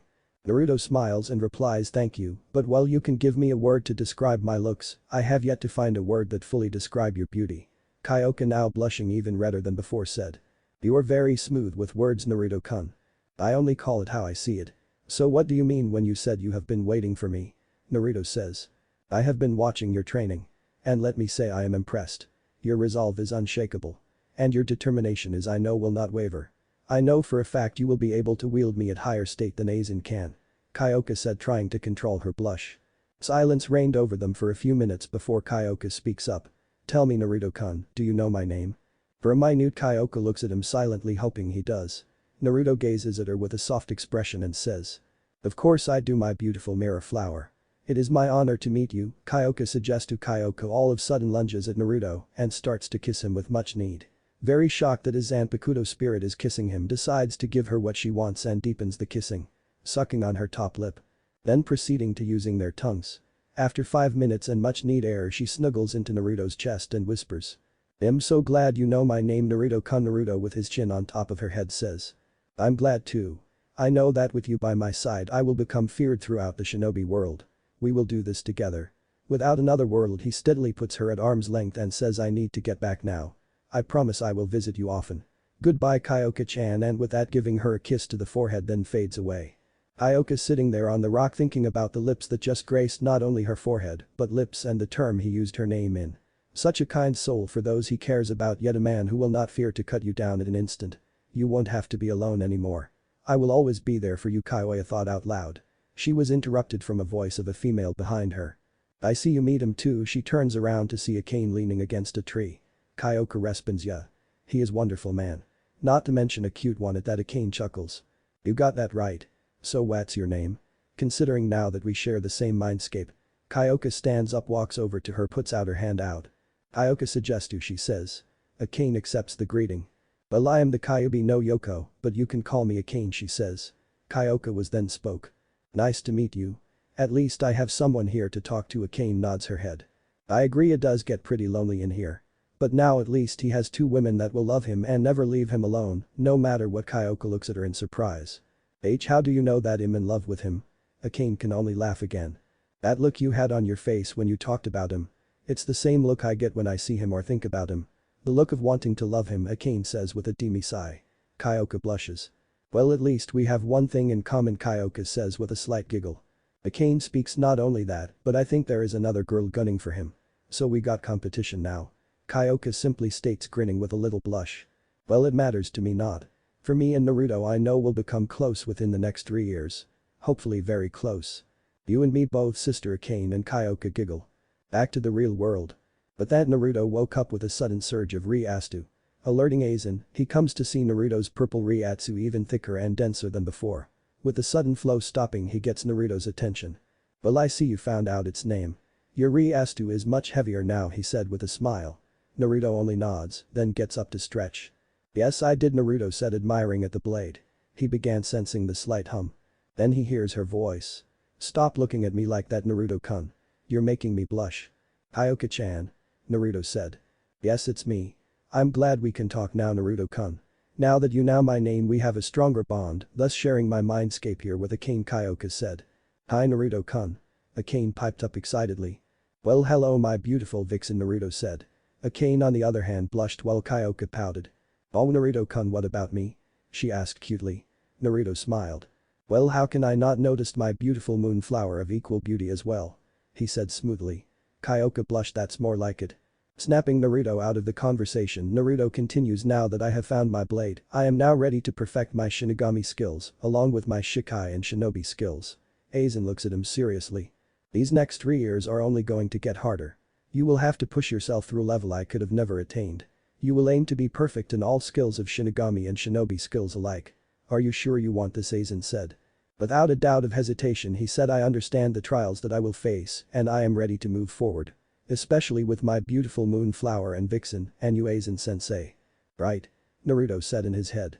Damn Naruto-kun, we will be with you every step of the way. We will never leave you, Akane said. Kyoka nodded, then speaks up. Yes Naruto-kun, we will make sure you are the strongest to where no can oppose us. Naruto nods in thankful manner. I have no time to waste. Let's get started, Aizen-sensei. Chapter 4. The Return. 4 years later. After finally meeting his Zanpakuto spirit, Naruto began training his skills non-stop to try and reach attainable levels no human can possibly go. Naruto perfected his katas to a T. Every strike he can deliver are instant kills. He perfected his swings to such a degree he can cleave off any body part with ease. His Zanjutsu skills have defiantly surpassed Aizen's by a mile. Naruto's Kido and Bakuto exceptionally grew also. He is able to cast level 90 Bakutos and Hados and above without an incantation.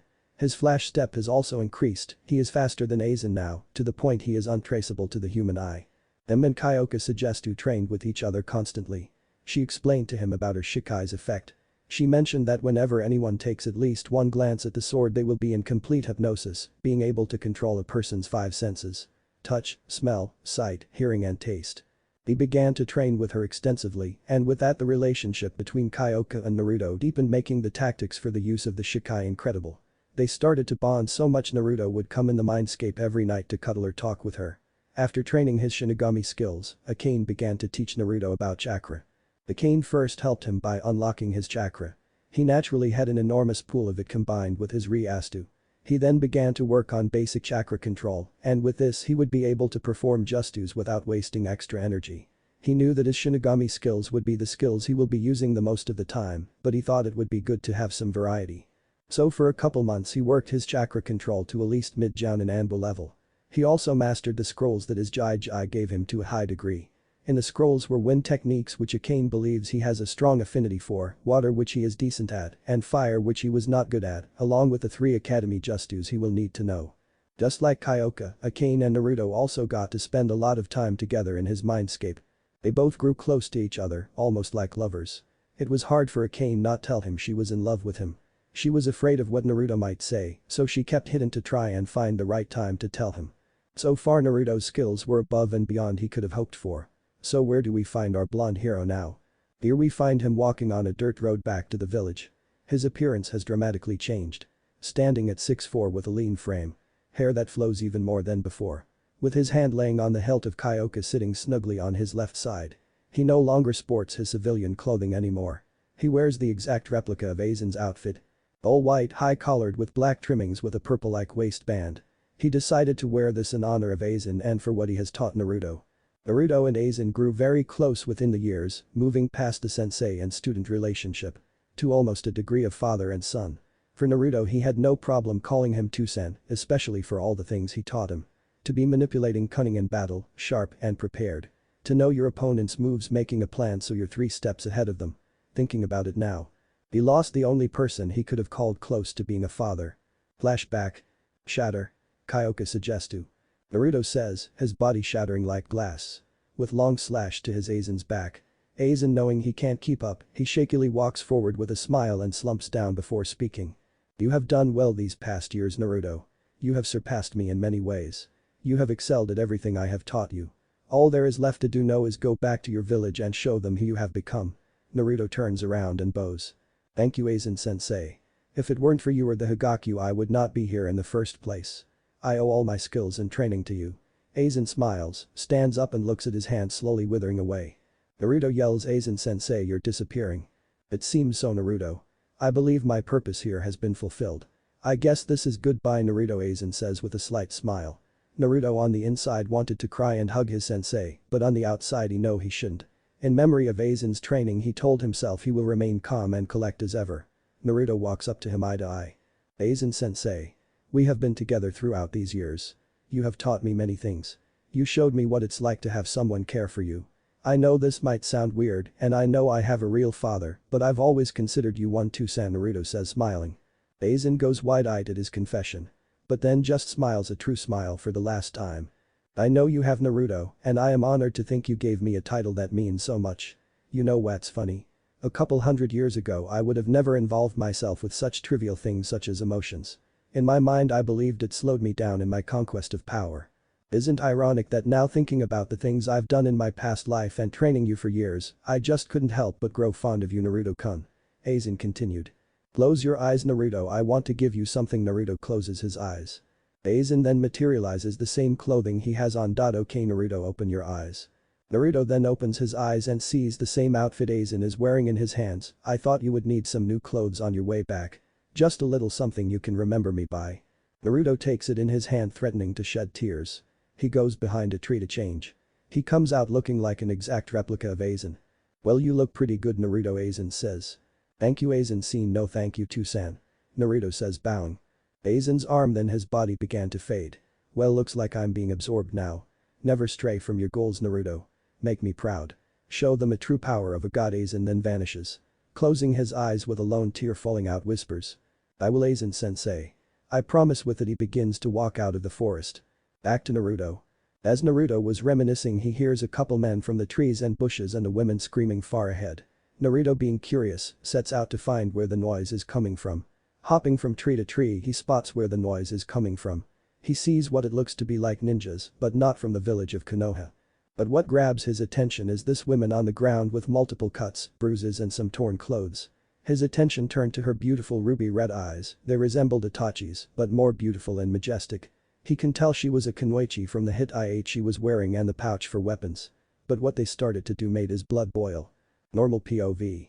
Naruto reached him in a second and drew his sword to cut his head off. His head rolling away from his body. Both of the ninjas that had Kurenai pinned down jumped back with her in their grasp. Hey, who the hell are you and why the fuck did you just do that for? One of the ninjas said. Naruto stood there voiceless. Fusically he shunted in between the two ninjas and grabbed Kurenai and went back to his same spot. The two ninjas couldn't believe what they saw in terms of speed. They didn't see him move and they were looking at him the whole time. Naruto, with Kurenai, who still had tears flowing from her eyes, looked at her, took off his coat and put it around her and smiled. The feeling of his coat around her made her feel safe. This made Kurenai feel a little warm inside by the gesture and his smile. Don't worry now. I will handle it from here. You just rest now, Naruto said as he laid her by a tree, turning his gaze back to the ninjas. You know, you three were about to do an action I deem acceptable in terms of death. I am sure you can guess what it was. Flicking the blood off his sword, Naruto continued. Now that one of your own is dead, that leaves just you two.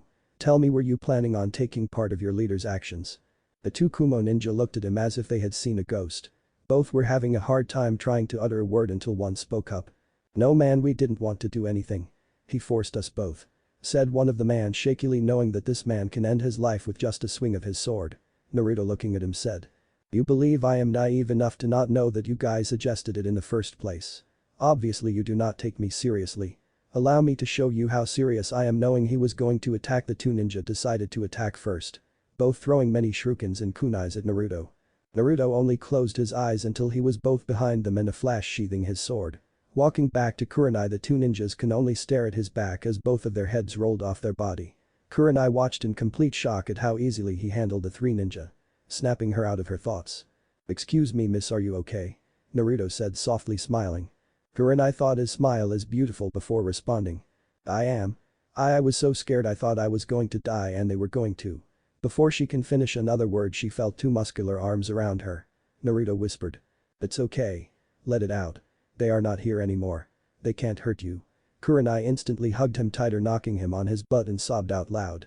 A few minutes pass and her crying began to die down. Noticing this, Naruto speaks up. Miss Kurenai. Kurenai Yuhi, she says with a smile. Naruto smiles back, which makes Kurenai feel warm again, and says. Well, Kurenai-chan, I suppose you are a kunoichi from Konoha. She only nods, sort of liking the affectionate way he used her name. Naruto continues, well, that's good. I am on my way there too. We can both go together. Standing up, he offers Kurenai a hand. She begins to get up until she almost falls due to her injuries. Naruto catches her and helps her back up. You can't move on your own. I will carry you back to the village. Naruto says, leaving no room for debate. He picks her up bridal style and begins to hop from tree to the village. I never got a chance to thank you. What is your name, by the way? Kurenai asks. Naruto looks back down and say, my name is Naruto Aizen Namikaze. Glad to have your acquaintance, Kurenai-chan. Kurenai eyes widen at his last name.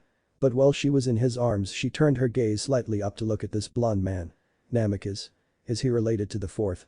Just exactly who exactly is he? I might have to ask Hokage-sama. Further inspecting him, she feels his body against hers. His arms are so muscular though. Not only that, but his chest is rock hard. And his coat smells so good. How come I've never seen this man in Konoha before? He doesn't seem like a pervert even in the state I'm in. His skills are amazing too. His swordsmanship skills I think can rival Yuga-chan as well. Well, since he's going back to the village I might be able to get to know him more. She thought before unconsciously inhaling his scent of his jacket, followed by snuggling into his chest. Sensing this, Naruto can only help but smile. Konoha gates. Spotting two guards, one stops him. "Halt, who are you and why is a Konoha Kunoichi in your arms?" Naruto responds, she was attacked by multiple enemy ninjas. She has many cuts and bruises and possibly broken bones. She could not walk by herself so I carried her here. The guard looking at explanation nodded his head. "Very well, bring her to the hospital," the man said. Naruto nodded and shunted inside. Both guards a little wide-eyed at the technique. "Hey, what kind of technique was that?" one guard said. "I don't know, but it was so fast," said the other guard. Inside Konoha. Looking for the hospital, Naruto finally spots it and enters. He runs up to the front desk and tells the one of the nurses what happens, and she began to take her from her arms. Before she is about to be taken by the nurse, he stops and looks at her, not before kissing her forehead and whispering. "I hope we can meet again sometime, Kurenai-chan. You can keep my jacket until the next time we meet." A mild blush could be found on her cheeks. He then begins to walk away. Well, one thought was on Kurenai's mind. "Oh, we will meet again, Naruto. I can promise you that. And I'm glad I get to keep your jacket. It gives me a reason to see you." At the Hokage Tower. Sarutobi was doing paperwork as always. Taking a break for a little bit, his thoughts began to drift off back to Naruto. It's almost been 4 years like he said.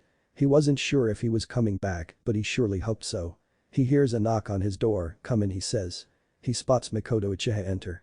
It's been almost 4 years since the incident with the clan. It seems she has partly recovered, but she was still having trouble at times. It seems Itachi was right about Sasuke.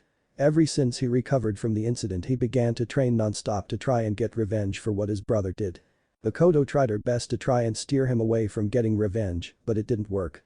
He even began to turn a cold shoulder to his mother, berating her on how she is no help to him. "How are you, Makoto-chan? How is Sasuke?" Makoto could only sigh. "Well, I am okay. Just trying to get by. Sasuke is still the same as ever. Nothing I do works. He is too caught up being the avenger for the clan." Sarutobi only nods. "Well, I can only hope that he does stray and finds a different path." Sarutobi was about to continue until he hears another knock. "Come in." As soon as the door opened, both Saruboy and Makoto spots a tall blonde young man with an all-white attire and with a sword snugly strapped to his side. But what caught his eyes were his whisker marks and blue eyes. He stares before he sputters out. "And Naruto?" Naruto can only smile. "It is me, Jai. I have missed you." Sarutobi only stared at him. Quickly got his bearing back and beings to speak. "My boy, it's been 4 years, you surely have matured. How have you been, Naruto-kun?" While Sarutobi and Naruto were having their conversation, Makoto can only look at awe and shock. Standing before her was not the handsome man she saw 4 years ago. If it was possible, he got even more handsome. His aura seemed to feel more fierce. It could tell you that he was not someone you would want to mess with. "And then Naruto-kun?" Makoto utters. Breaking from their conversation, Naruto looks at Makoto only for him to inspect her. She looked even better than she did before. He was glad the incident didn't affect her that much. He smiles. "Hello, Makoto-chan. I told you I would come back." Makoto leaps from where she's standing into Naruto's arms, hugging him tightly. She begins to sob a little. Naruto only soothes her and whispers, "I missed you, Makoto-chan." Makoto felt her heart skip a little. He missed me," she thought. After a few minutes, Sarutobi speaks up. "Well, now that you're acquainted with each other, what can you say about your skills?" "I can say now with the training I have that my skills are untouchable to anyone here," Naruto says. "Oh, you don't say, my boy. Well, still up for that sparring match that I said we would have?" Sarutobi says, smirking. Naruto only chuckles slightly. "Yes, I am Jai. Know that I will not take it easy on you." Sarutobi only smiles.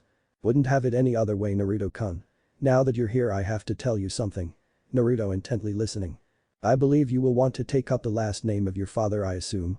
Well, I will be inviting all the jounins and higher-ups to watch our sparring match. If you can beat me, I will announce your name and give you the inheritance your mom and dad would have wanted you to have, and I also have a certain law that I believe you should be aware of since you're taking your father's name," Sarutobi says. Naruto responds, "Very well. What will my inheritance include and what is the law? And I also have one request for our spar." Sarutobi responds, "Well, that will include your money from your father's bank account, and not only that, but his house that he used to live in. This law is called the CRA, or the Clan Restoration Act. It is for people who are the last of their clan. Being that you are the last Uzumaki and Namikaze, you will have to marry a certain number of girls before you're 18. I'm just letting you know before the council tries to implore it on you. Also, what would that request be, my boy? Naruto looked a little shocked at the words he said. Wow, never thought I would have to marry multiple girls. Well, I accept and know that I will not take any shit from the council and know that I will deal with whatever they have to say in a couple days. As for my request, I would like to have your best swordsman here to test my sword skills, Naruto says. Are you sure about me getting our strongest swordsman, Naruto-kun? Sarutobi says. Naruto only nods. Very well, it will be done. Tomorrow at noon at the Chunin exam stadium. So tell me, how did your training go? He says. But the two began to catch up about what happened these past years. Makoto on the other hand had different thoughts. He will be in the CRA, huh? Well, this might be good. I will just have to play my cards right and see where this takes us. What Naruto didn't know was that Makoto developed a crush on him a few years after she was saved by him. After talking with Sarutobi, he follows the direction he gave him to find his house. Many people were looking at him weirdly as if they have never seen him before. While many of the women were looking at him with blushes and mild lust. Well, at least they aren't calling me demon brat now. But we will see how long that lasts, Naruto thought. Aka-chan, Kyoka-chan, you guys there? Naruto says. Yes, I am Naruto-kun. How does it feel to be back in this village? Akane says with disgust. It's alright. But we will see how they all react tomorrow at the news of who I am. And how they spat on their Hokage's last wish, Naruto says. Kyoka speaks up. Don't worry about it, Naruto-kun. I can't wait to see their faces tomorrow when you showcase your skills. Naruto only nods. I'm glad I have you beautiful girls in my life. I also want to tell you guys something tonight. But no, we will show the people in Konoha that I have no equal. And those who oppose will only fall to my blade. Both girls lightly blushed at the affection of words he said. Well, they can only nod, wondering what he wanted to talk about. Looking up, he sees the address. He spots a gate with some seal on it. Remembering what his Jai said about putting his hand on his seal as it will only open if it recognized a chakra signature, he puts his hand on the seal and begins to channel chakra. A couple minutes later, the gate opened, leading him to a mansion-type house. Upon entering, he spots a huge living room with a big kitchen with many portraits and books. Looking around even more, he spots some type of basement and sees that there is a seal on it. Channeling his chakra on it again, it opens, and what he discovers is a library full of justus from at least every element. Closing it back up, he heads back up and heads towards the stairs and finds at least 6 to 7 rooms. Entering the main bedroom, he spots a picture of his dad and mom holding him as a baby. Walking up to it, he trails his hand on it and whispers to San, Ka-san. I will make you proud. Walking out of the room and back down the stairs, he spots a garden out back. He spots some flowers still in perfect condition, and on the other side of garden is what looks like to be a training field. Very impressed with his house, he returns back upstairs to catch some sleep. Changing into just his boxers, he lays down in the main bedroom and enters his mindscape. Akane and Kyoka's Minsk. Opening his eyes, Naruto walks up to the Japanese-like mansion. Opening the door, he sees Kyoka and Akane chatting. Hello, my lovely ladies, Naruto said. Hi, Naruto-kun. They both said in happy unison. Smiling, Naruto then talks. Come on girls, let's go upstairs and rest. I'm tired. Kyoka and Akane happily get up and wrap their arms around him, walking up the beds. This was a common occurrence throughout the years of Naruto's training. Bonding with them, he became closer with each of them. Sleeping every night with them, kissing them more and just talking with them. Upon reaching the bed, he flops down while Akane and Kyoka take one of his sides and snuggle up into him. Seeing this, Naruto give Akane a kiss on the lips and then turns his head to give Kyoka a kiss on her lips.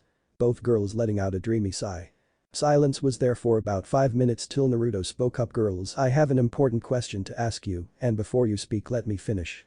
With a nod from both girls, Naruto continued. As you know now that I am the last of my clan. Being in this village, I will have to be in some called a clan restoration act. This means I will have to have multiple wives. My question is if you're okay with it, and if you are, I would like to take both you as my first wives. Akane and Kyoka went wide-eyed. I know these past 4 years I have gotten close to you both, and I can honestly say I have deep feelings for both of you. I find everything about you guys wonderful. I feel peaceful when I'm with you too, you guys keep me sane. So will you please be my wives? I promise that I will give you a ring, but not now. Naruto said. Kyoka and Akane were crying now. Naruto, mistaking for something he did wrong, asked, Hey Aka-chan, Kyoka-chan, you okay? They both jumped on him and smothered him with kisses for 5 minutes, which turned out to be a makeout session for the three. Finally, Akane spoke up first. Yes, Naruto-kun, I would love to be your wife. I have always had deep feelings for you ever since you accepted me. I love you. Naruto was shocked at her saying she loves him. He smiles and goes to plant a kiss on her. He then turns to Kyoka. I would love to be your wife as well, Naruto-kun. I have cared for you as soon as you started training with Aizen. I have fallen for you as well. I was just afraid to tell you. But it would make me happy to be your wife. Kyoka says with her head down. Naruto with a bright smile picks it up and kisses her as well. Also Naruto-kun, since you have to marry multiple wives, make sure that we approve first. We don't want weak girls with you. We both won't tolerate it. Naruto nods and says. I will promise you 2 things. 1, I will love both of you or any other girl that comes our way equally. And 2, I will get you girls out of this mindscape so we can be together on the outside. The Kane and Kyoka can't see the determined look in his eyes and only smiled. A smile that was reserved for him. Naruto then kissed them both and whispers something again into their ear that made that heart almost come out of their chests. I love you both. Aka-chan and Kyoka-chan, Naruto said before falling asleep. Both Akane and Kyoka both looked at each other in surprise and smiled at their new husband's confession. Both snuggling up very close to him that night. The next day. Naruto awoke the next day close to noon in the main room of house. Washing his face and putting on his white attire and strapping on Kyoka on his side, he couldn't help but think what he told Kyoka and Akane last night. I really do care for them. They mean everything to me. They have been there from the start. I will learn to love them. Walking out of his house and locking it, began to walk down the road to the Chunin Stadium where he will be tested. He spots many ninja entering in the stadium talking about who is going to fight. Seeing the entrance, he enters the Chunin Stadium. As everyone was taking their seats, a purple-haired Kunoichi with a trench coat and fishnet clothing leaving nothing to the imagination walks up to a ruby-eyed Jinjutsu mistress who already has taken her seat. Hey Kura-chan. Anko says. Turning her gaze to Anko, she replies. Hello there, Anko-chan. A couple minutes later, all the Jounins who knew each other sat together.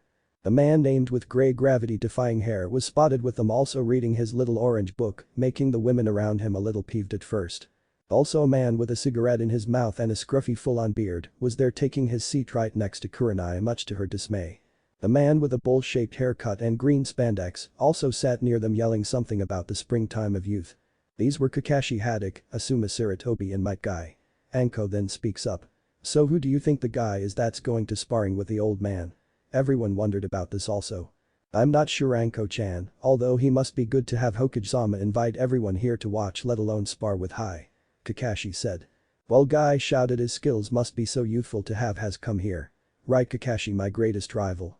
Kakashi flipped another page before saying You say something, Guy. Guy face faults, curse you and your youthfulness. Meanwhile, Asuma was attempting to talk to Kurenai. So Kurenai-chan, I was wondering if after this you would like to go on a date tonight. Kurenai then responds. Sorry Asuma, I can't.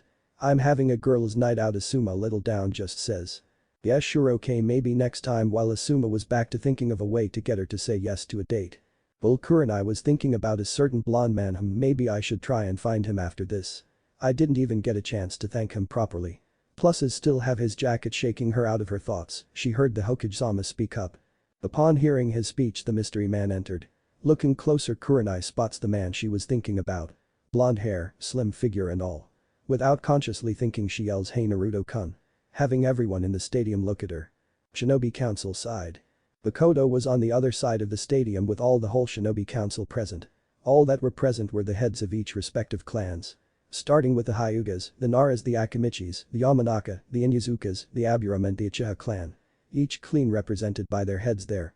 The Hyugas, well known for the clan eyes, the Byakugan and their clan style Tajutsu, known as the gentle fist, that target special points in your body, shutting down your chakra. Hiashi Hyuga, known as the head of the clan.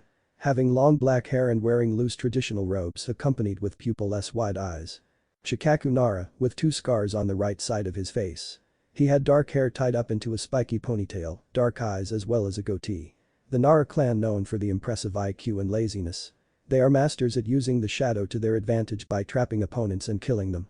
Next was Choza Akimichi. A large man with long red hair, with purple markings on his cheeks and samurai-like outfit. The Akimichis are known for the consumption of food, turning it into energy. Their clan's technique is known for their body part expansions. Sitting next to Choza was a man with long blonde hair reaching his back with spikes in the front with blue-green eyes. His name was Inoichi Yamanaka, head of the Yamanaka clan. Their clan being known for the flower shop and using their skills for interrogation and espionage. Their techniques they are known for are transferring consciousness, reading minds and communicating telepathically. Tsume Inyazuka, the head of the Inyazuka clan. She had long, spiky, untamed brown hair, vertical slit-like pupils, elongated canine teeth and nails. On her face were fang-like markings known for their clan. A clan that are known for their dog companions. And being able to use collaboration techniques with their companions. Next were the Aburam clan. The head, being Shibi Aburam being very stoic and silent. He wears dark glasses with very spiky short black hair and a mustache. He typically wears a high-collared outfit while carrying a gourd on his back that is used for holding Markakechu. Their clan are known for using their bugs to drain opponents' chakra. And lastly Makoto Uchiha, head of the Uchiha clan. Luckily for her she began to train after she was saved by Naruto. Although she tried training with her son, he would outright refuse telling her she was worthless and doesn't deserve being called the head. Saddened by his choice. Makoto, ever since she became a housewife she started to slack a little on her kunoichi skills. Luckily for her she was able to train her Sharingan making her worthy of the clan head title. Being that she was the head of the Uchiha clan now she had to show up. Although she didn't mind knowing that her Naruto was about to fight today. While trying to make him hers. But she always was curious about how his skills have grown. And now she will get to find out. Sarutobi finishing his speech has Naruto enter. Walking in, Makoto seeing him couldn't help but marvel at how handsome he is. It was then she heard a woman yell. "Hey, Naruto-kun." Instantly flashing her Sharingan at the woman who said his name like that. Who the hell is she and how the hell does she know Naruto-kun? Good afternoon ladies and gentlemen. I'm glad you all can come here today. Today I have a very special treat for you. It will be a sparring match against me and our top swordsman one of my Anbu. Her name is Nico. Many of you think this man would be crazy to challenge an Anbu and the Hokage of all things, but I believe you will be very surprised at what he is able to do. Let's start this. Let him in, Sarutobi announced. Naruto opened the door and began to walk towards the field. Hands in his pocket, hair flowing in the wind. Taking small steps to analyze who are in the stadium. He saw that many of the kunoichi were blushing and drooling over him. Go figure. Upon analyzing the crowd he hears a girl shout. "Hey, Naruto-kun." Turning his gaze to who shouted he spotted Kurenai. Smiling Naruto responds, "Hello Kurenai-chan, nice to see you again." In the stands. Kurenai can only stare at his beautiful face until she heard Anko yell. "You're that gaki in the forest I saw a couple years ago," snapping her out of her thoughts she says. "You know him Anko-chan?" Kurenai says. Anko looks at her and responds. "I don't know him, but I saw him train at the Forest of Death with another man. His skills at the time looked at least mid-jounin level." Anko, grinning continues. "Enough about me Kuro-chan, how do you know this blonde hunk?" Kurenai blushes a little. "Well, I was attacked by 3 Kumo ninjas, they were going to do something I would not like to speak of, but he came out of nowhere and killed them. He saved me and then carried me to the hospital," Kurenai said, although thinking about his smile, his scent and kiss to her forehead. "Well, this is going to be good then. He must have improved dramatically. He must also be fighting Yugao-chan then since she is the only one who knows how to wield a sword properly," Anko said. Back to Naruto. He continues walking and spots Makoto on the other side. She smiles at him. Naruto seeing this smiles at her brightly making Makoto and some of the girls melt at his smile. Finally reaching the middle he sees a woman in a cat mask with her Anbu attire. They both hear Sarutobi speak. For the first match, it will be a spar in only swords. Here today to test this man is Nico. At my signal you can begin. As soon Nico looked up she was instantly surprised of this blonde man she had met 4 years ago. Sarutobi looks at both of them and says Hajime. Nico jumps back and draws his sword. While Naruto sat there lazily with his hand loosely at the hilt. For a couple minutes no one moved. Nico sat there examining him. So this is the Naruto that fought Itachi senpai. I can't tell much from his stance. Although he fought and beat Itachi senpai, so I better not underestimate him. He looks very relaxed in his lazy stance. So it seems he will be ready for any attack. Well, here we go. Nico tired of waiting lunges to deliver a few test slashes on him to test his reflex. Surprisingly it was on point. She decided to step her speed to maximum trying to deliver a few slashes. To her surprise he was dodging her strikes with ease at her full speed. After Nico not being able to reach her jumps back to separate. Naruto then speaks to her. Very good Nico-san. Your swordsmanship skills are above average at best. But it seems you cannot hit me. If you're trying to hit me, stop putting distance between us. Nico immediately shoots off to slash at him again. As expected by Naruto he is dodging flawlessly again. Putting her fingers in cross she makes 3 clones. All 3 have leaped to him forming him in triangle before lunging forward to slice him saying Mikazuki no Mai, dance of the crescent moon. Soon 3 Nikos went to slice him. It seemed that all 3 of their blades hit him. Only for her to find out the image of Naruto began to vanish. Hearing a voice behind her. Well Nico-san, it seems you have missed yet again. You have to try much harder than that to stab someone like me. Nico sits there in shock of what just happened. What the hell? That attack was spot on. The point of this move was to capitalize on the blind spot. This move is usually flush. Naruto seeing her in thought talks. Yes, you believe by cornering me there would be no way for me to block an attack since you attacked from all of my blind spots. Very clever move, Nico-san. But what you didn't account for is one thing. Naruto continues. My speed cannot be equaled. That move I just used is called Utsusemi. It is a technique where I move so fast I leave an afterimage, Naruto said. Nico was shocked at his confession. In the stands. Many people in the stands were stunned by what this man is doing and how he is holding up with the purple-haired Anbu. Nico is known though Anbu as a master at his sword. I voiced his opinion in unusual serious tone. His speed is amazing. To think he is fast enough to leave an afterimage of himself. I would say he is faster than me with my weights off and a couple gates open. Many people in the audience that were around the Jounins were very shocked at Guy's confession. Kurenai was the first one to break the silence. Are you sure about that, Guy? Don't you think you over-exaggerating just a little bit? You are the fastest Jounin here. Guy shook his head. No, I am absolutely sure. I've heard about the afterimage technique. You must contain an enormous amount of speed. Speed I have yet attained. Guy then broke it in a nice guy pose. His speed is so youthful though. If I cannot get to his speed in a week I will do push-ups with only my teeth. Everyone around him face faulted at his actions. Well, that was nice while it lasted, Anko said.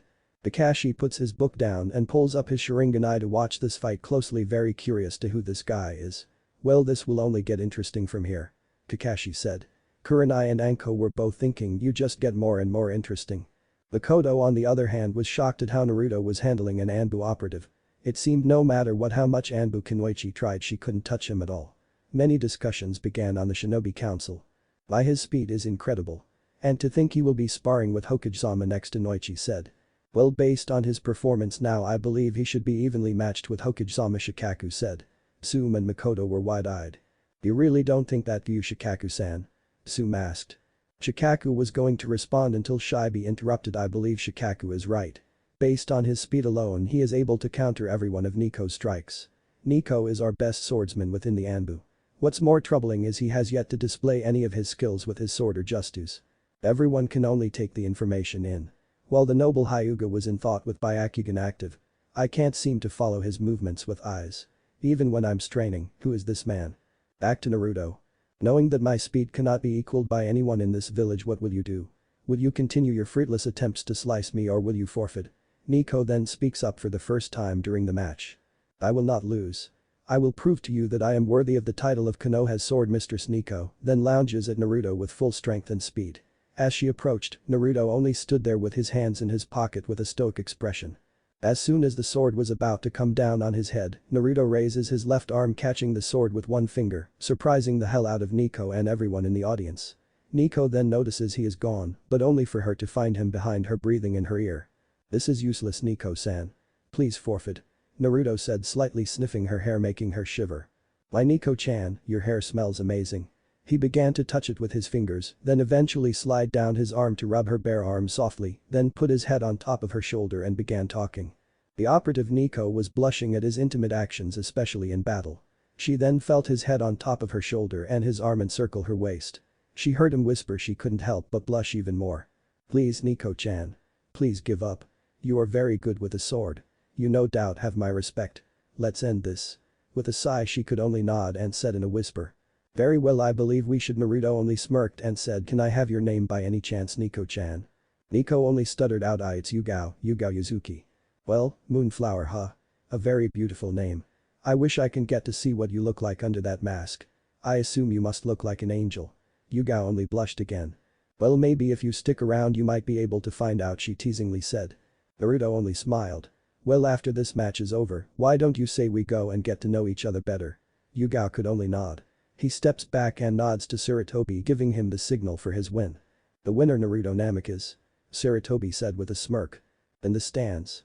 Everyone in the stands were silent for two facts. One, he easily overpowered Yugao's sword with one finger and he easily overpowered her. And the second, they just had their Hokage-sama announce the boy's whole name. Knowing he is the demon boy they all knew and that he has the last name of their fourth Hokage only seemed to make them clean their ears and disbelieve what they heard. The girls in the stadium were thinking about other things. The way he brought her defenses down, oh boy how they wished it was them in her place with such an intimate position. Makoto and Kurenai can only glare at Yugao for getting such an action out of him.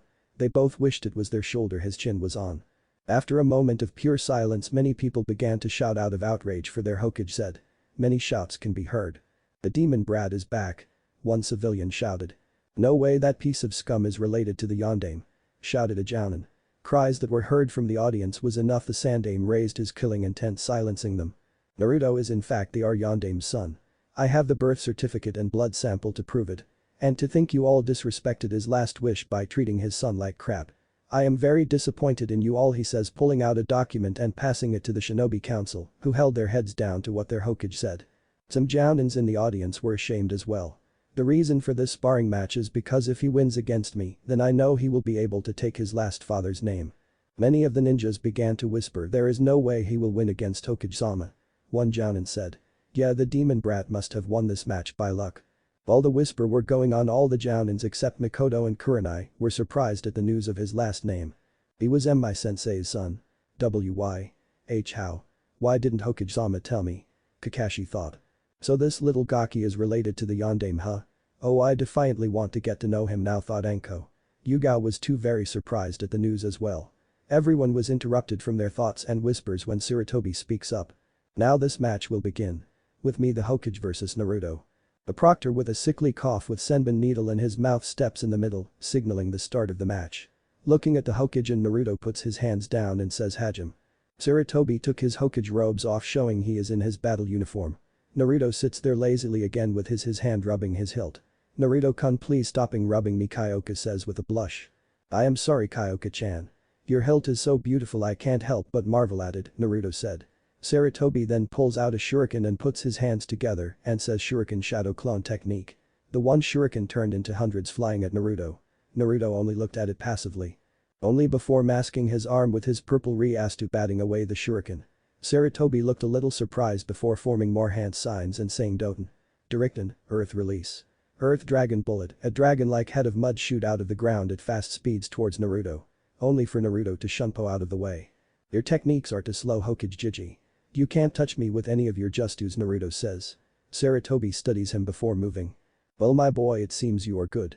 But let me show you why I am the Hokage making his hand into a cross-eye says Kage Bunshin no Jutsu, Shadow Clone Technique, 3 exact replicas of Sarutobi appeared. Both lunged at Naruto engaging him in hand-to-hand combat while the real Sarutobi and a clone started making different hand signs before both shouted different justus Doten. Directen, Earth release. Earth Dragon Bullet, the other clone shouted Katen. Correcten, Fire release. Fire Dragon Bullet, the two justus combined with each other shooting towards Naruto. Naruto was analyzing the situation at hand. Well this is impressive. Using 3 clones of himself. 2 to attack and distract me while Jai and the other clone do a collaboration justu. By the looks of the justu it seems like it has increased ant speed and power, if I don't react soon I might get caught with it considering he poured somewhat a lot of chakra into these clones to hold me still. Naruto instantly switched to defending with one arm with both of the clones, which surprised a lot of people. Shifting his angle so his side was facing the justu, it almost hit him until Naruto says Eliscudo, the shield with one hand a green-like shield appeared blocking the powerful justu with ease. Sarutobi stood there surprised at how easily it was blocked. Naruto taking control of the shock Sarutobi shunput behind the 2 clones, giving 2 chops to the back of their head instantly poofing out of existence while Sarutobi dispels the other clone. In the stands. Many of the people in the audience were stunned that this boy was holding his own with the Hokage. Not a lot of people could hold their own against a Sandaime regardless of his age. I can't believe he is faring against Hokage-sama. To think this is a sparring match for them. It's incredible. And that shield Naruto pulled up. He didn't even use hand signs. To block such an attack with 2 affinities combined isn't any easy thing to do Kakashi said. Oh my, his power is so sexy. Anko said grinning. Kurenai only looked annoyed at what she said. While both Guy and Asuma were just watching with their jaws hanging. Many of the heads of the Shinobi Council were as shocked as well. What the hell was all Tsume and Makoto could say with their mouths hanging? Well it seems my theory of Naruto is correct Shikaku says. All the heads of the council turned to him intently listening, even Hiashi was leaning towards the conversation. And what did you analyze about Naruto, Shikaku-san? Tsume said very curious as the rest of the council were. Sighing Shikaku began look at the way he has been moving against Hokage-sama. The speed at which he moves tells me he moves at least cage level and above. His speed rivals the Hirshin if not above it. Many of the mouths dropped at the thought of moving faster the Hirshin, the one move that ended a war and that made Minato a double S-class ninja. Shikaku continuing not only that but one of his techniques didn't require hand signs. This man has been single-handedly toying with Hokage-sama. He has yet to perform any of his moves or pull his sword out.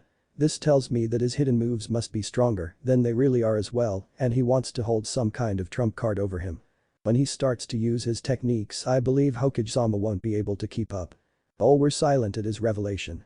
Shikaku, are you sure? I mean Hokage-sama is still very strong despite his old age. Right. Makoto speaking for the first time in the conversation. Shikaku only sighs, watch and see then. Back to the fight. Naruto then pointed his index finger out and said let's begin the real match. Jai. Know that I will not pull punches. It is my turn. Naruto gathering Ryastu says Hado no. 4. By Akurai. A fast concentrated thunderbolt shot into Sarutobi's left arm, pushing him back. Blood started to drip out of his shoulder. I didn't even see it hit me. It also required no hand seals. Sarutobi thought. Naruto shunned it and held his blade to Sarutobi's throat. Give it up Jai. I don't want to hurt you any further than I have to. Sarutobi could only chuckle with slight pain. You have grown so much Naruto-kun. You even have surpassed me and I believe you surpassed your mom and dad. They would both be so proud of you. I am proud of you as well. Naruto only smiles and walks up to Sarutobi and gives him a hug on the battlefield while Sarutobi slightly winces. Arigato Jai, that means a lot to me. I will hold the will of fire that you believe in so much. But I also have something very important to discuss when you're patched up. Sarutobi only nods before saying winner Naruto Namikaze. The crowd were deathly silent. No one spoke at what they just witnessed. Shikaku sighs, I told you.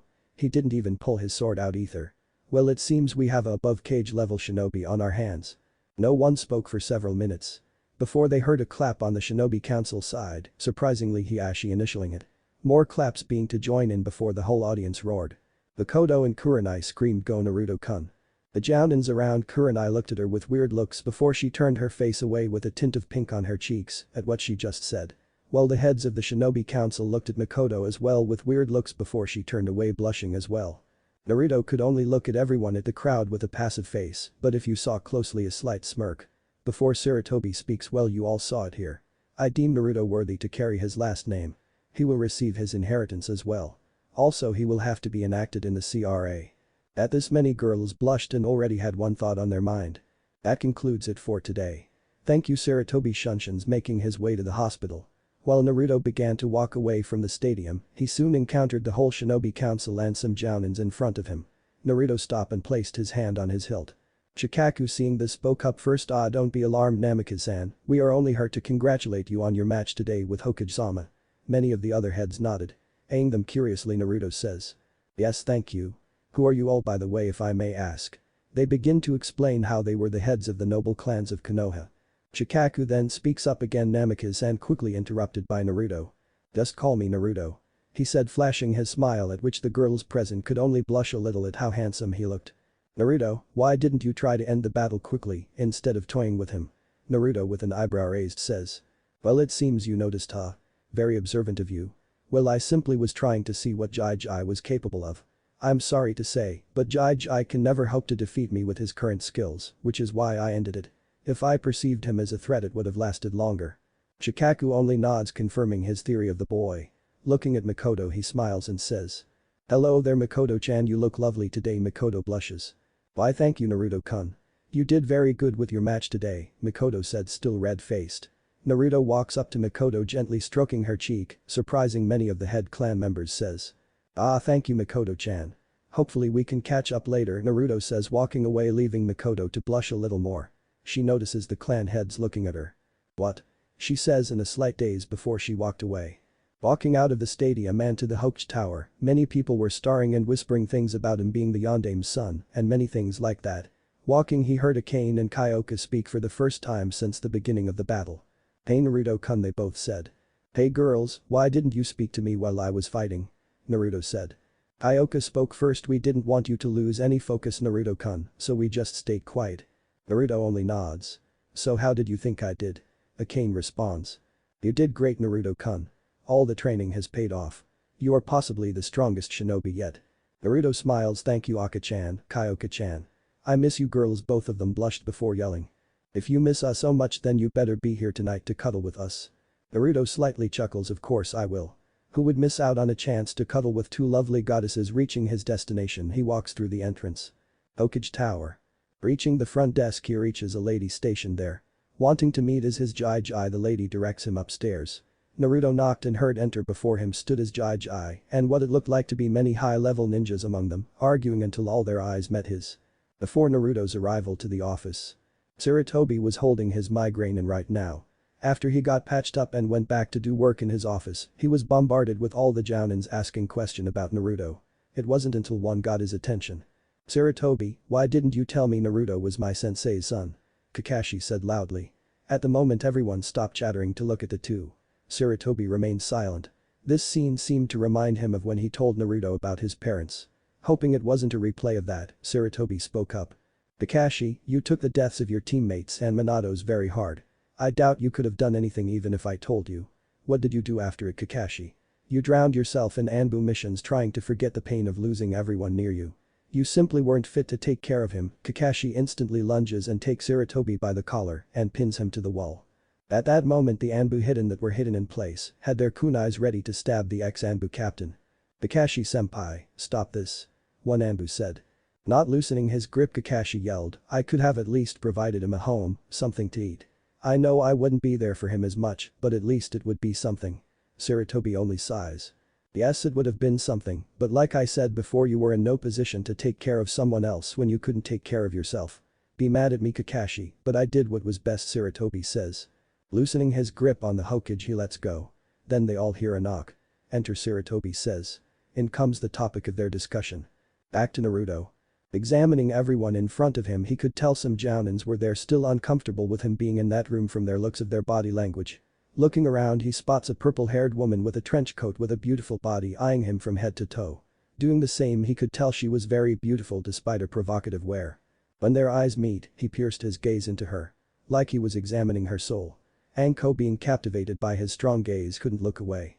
After a few moments he smiles at her, making her smile mischievously. Turning his gaze to a woman beside her she spots Kurenai. Naruto smiling says, "Hi Kurenai-chan. You're looking very lovely today if I do say so myself." Kurenai lightly blushes. "Well, thank you Naruto-kun. You don't look too bad yourself.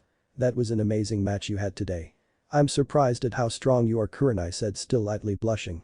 Seeing this Naruto egged it on more. "Yes, thank you Kurenai-chan, but you know I'm glad to have someone as beautiful as you cheering me on when I was there. And for that I thank you." Walking up to Kurenai he grabs one of her hands and plants two light kisses on her knuckles. Full-blown blushing now, Kurenai couldn't help but stifle a little giggle. Many jounins in the room were simply amazed at how he handled Kurenai. Did he not know that this was Kurenai Yuhi, one of Konoha's ice queens, to always shut a guy down and castrate anyone who made those types of advances on her? Asuma was narrowing his eyes on Naruto now. Hearing a cough he gazes towards Sarutobi. "Hey Jai, how is your shoulder?" Before Sarutobi could respond some dumb jounin yelled. "How dare you familiarize yourself with the Hokage? He should be respected. You are nothing but a demon." Naruto, looking at him very stoic-like, started walking towards him. The first step he took he flexed his spiritual pressure, bringing everyone on his side to one knee. Continuing to take more steps he flexed it more and more till everyone was on the ground. It was worse for the man who spoke out considering it was aimed at him. Reaching the man who yelled he looks down. "Would you like to repeat that?" All he could hear was gurgle for the man was choking. Jai for you guys, Hokage-sama is someone I hold dear. If you have any problem please, be kind and speak up. I am fair when it comes to opinions." Raising his spiritual pressure just a little more the man was flat on his stomach. "No opinions. Well good. We can continue then." Letting go of his spiritual pressure, everyone was silently relieved that he stopped. They all felt helpless. Like being paralyzed by death itself. Others trying to get back to their feet. Naruto turns to Sarutobi and apologizes. "I am very sorry for the outburst Hokage Jiji," he said, looking at anyone to test his authority again. Thankfully everyone were silent. "No problem Naruto-kun, just don't kill anyone and give me any more paperwork, alright?" Sarutobi says. Naruto nods. Still seeing the purple-haired Kunoichi on the ground along with Kurenai trying to regain themselves, he walks up to both and sticks his hand out for Kurenai to grab. Looking up she gently places her hand in his and helps her up. Naruto takes hold of both of her shoulders and looks into her eyes. "I am very sorry you had to witness such an unpleasant feeling Kurenai-chan. Please forgive me," Naruto said, kissing forehead like when they first met. Kurenai, now blushing, can only nod her head. Sticking his hand out to the purple-headed Kunoichi that was almost up, Naruto says, I am very sorry for that outburst as well. Would you mind telling me your name? Anko grins and says I am the very sexy, single Anko Mitarashi, throwing one arm in the air. Everyone only shook their heads at her antics while Naruto slightly chuckled. Very cute Anko-san, very cute. Very surprising you are single though. Anko, hearing the compliment, decides to tease him a little. Walking up to him, pressing her breast against his rock-hard chest, puts her arms around his neck and says. Oh, you think I'm cute, Naruto-kun? Just how cute am I, Naruto-kun? Anko said, drawing out his name seductively. Seeing the teasing, Naruto knows exactly what to do and decided he would return it back 10 times better. Putting his mouth to her ear. Oh, I think you are very cute, Anko-chan. So cute I can't help but feel drawn to you. What would you do if I kissed you, Anko-chan? Would you reject me or would you let me touch your lips? I feel you won't be single for long now that I'm here. Anko, now scarlet red, blushing at the sincere and words he was saying. She never felt like this before.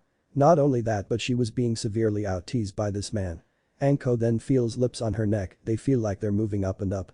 Naruto began to drift sweet kisses onto her neck, slowly up to her jaw, then to her cheek. Naruto brushes his lips against her and catches eyes with her. They look at each other, leaning in closer and closer until they were centimeters away. Anko was about to close her eyes and prepare for a kiss, she hears Naruto speak in her ear. Gotcha, Anko Haim. Know that I will always have you wanting more. Naruto retreated his head back and smiled at her dreamlike state. Everyone in the room were feeling two things. Amazed and a little turned on. All the men and even the Hokage was amazed at how Naruto was able to not only charm some of the Konoha's ice queens, but he was able to out-tease the best one out of them all. Some of the Jounin women there were awed and turned on by such the sensual display. It looked like something out of a book. Kurenai though was glaring at Anko. God, I'm so glad he didn't kiss Anko-chan. Wait, why I am glad. I barely know him. I wish he was doing that to me. Wait, why am I wishing I was in Anko-chan's position? God. I am falling for Naruto. Kurenai thought. Asuma picked up on the glare Kurenai was giving Anko. Signaling to Asuma that he might needs to really keep an eye on this Naruto guy. Mindscape. Akane and Kyoka were silently giggling in his mind. There he goes again, acting like Casanova, Akane says. Oh, be quiet, Aka-chan. You love when he sweet talks you also. Akane blushes and retorts. Yeah, well, I don't see you faring any better whenever he pulls the mirror flower compliment on you. Kyoka only blushes. Yeah, what happens to you when he gives you the My Crimson Queen compliment, huh? Akane blushes at that. Both could only blush thinking at how Naruto always sweet talks them. It makes them even happier knowing that he means it and not just trying to get into their pants. Which they have yet to do but secretly wish they could. Back to Naruto. Sarutobi coughing, hoping to interrupt their little scene so he can get back to business, although inside he was very interested at what he saw between the two women. Well, Naruto, before I was interrupted I was about to say my shoulder is fine. Also, now that you're here I don't have to go out and find you, so I can tell you that here are your academy papers. Every Jounin in the room shouted. Academy papers. Sarutobi cringed at their shouts. Yes, Naruto wanted to become enrolled into the ninja system for reasons I don't know. Now everyone get out. I need to talk to Naruto alone. Everyone starts to file out of the office with many of the Jounins hoping to get him on their team. Before Anko and Kurenai file it, he instantly grabs both of their hands and says. I do hope we can meet again. Both Anko and Kurenai blush before Anko speaks up. You bet your fine handsome blonde ass we will, Naruto-kun. Well, Kurenai speaks up after. Oh yes, Naruto-kun, we should go get something out to eat together sometime. I still have to give you your jacket. Naruto only nods then chuckles while they give him a wink and shut the door. Naruto looks back at Sarutobi and turns serious. We have to talk, Hokage-sama. Sarutobi looking at him seriously, knowing the way he addressed him meant business, and says. Alright my boy. What about? He says. It has to do with plans of me leaving this village. What if Naruto create harem with main council bashing? And thanks for watching my video till the end. If you enjoy this content, then do consider subscribing to my channel and leave a like if you guys need the next part, comment down, and thanks for watching the video and see you guys in the next video.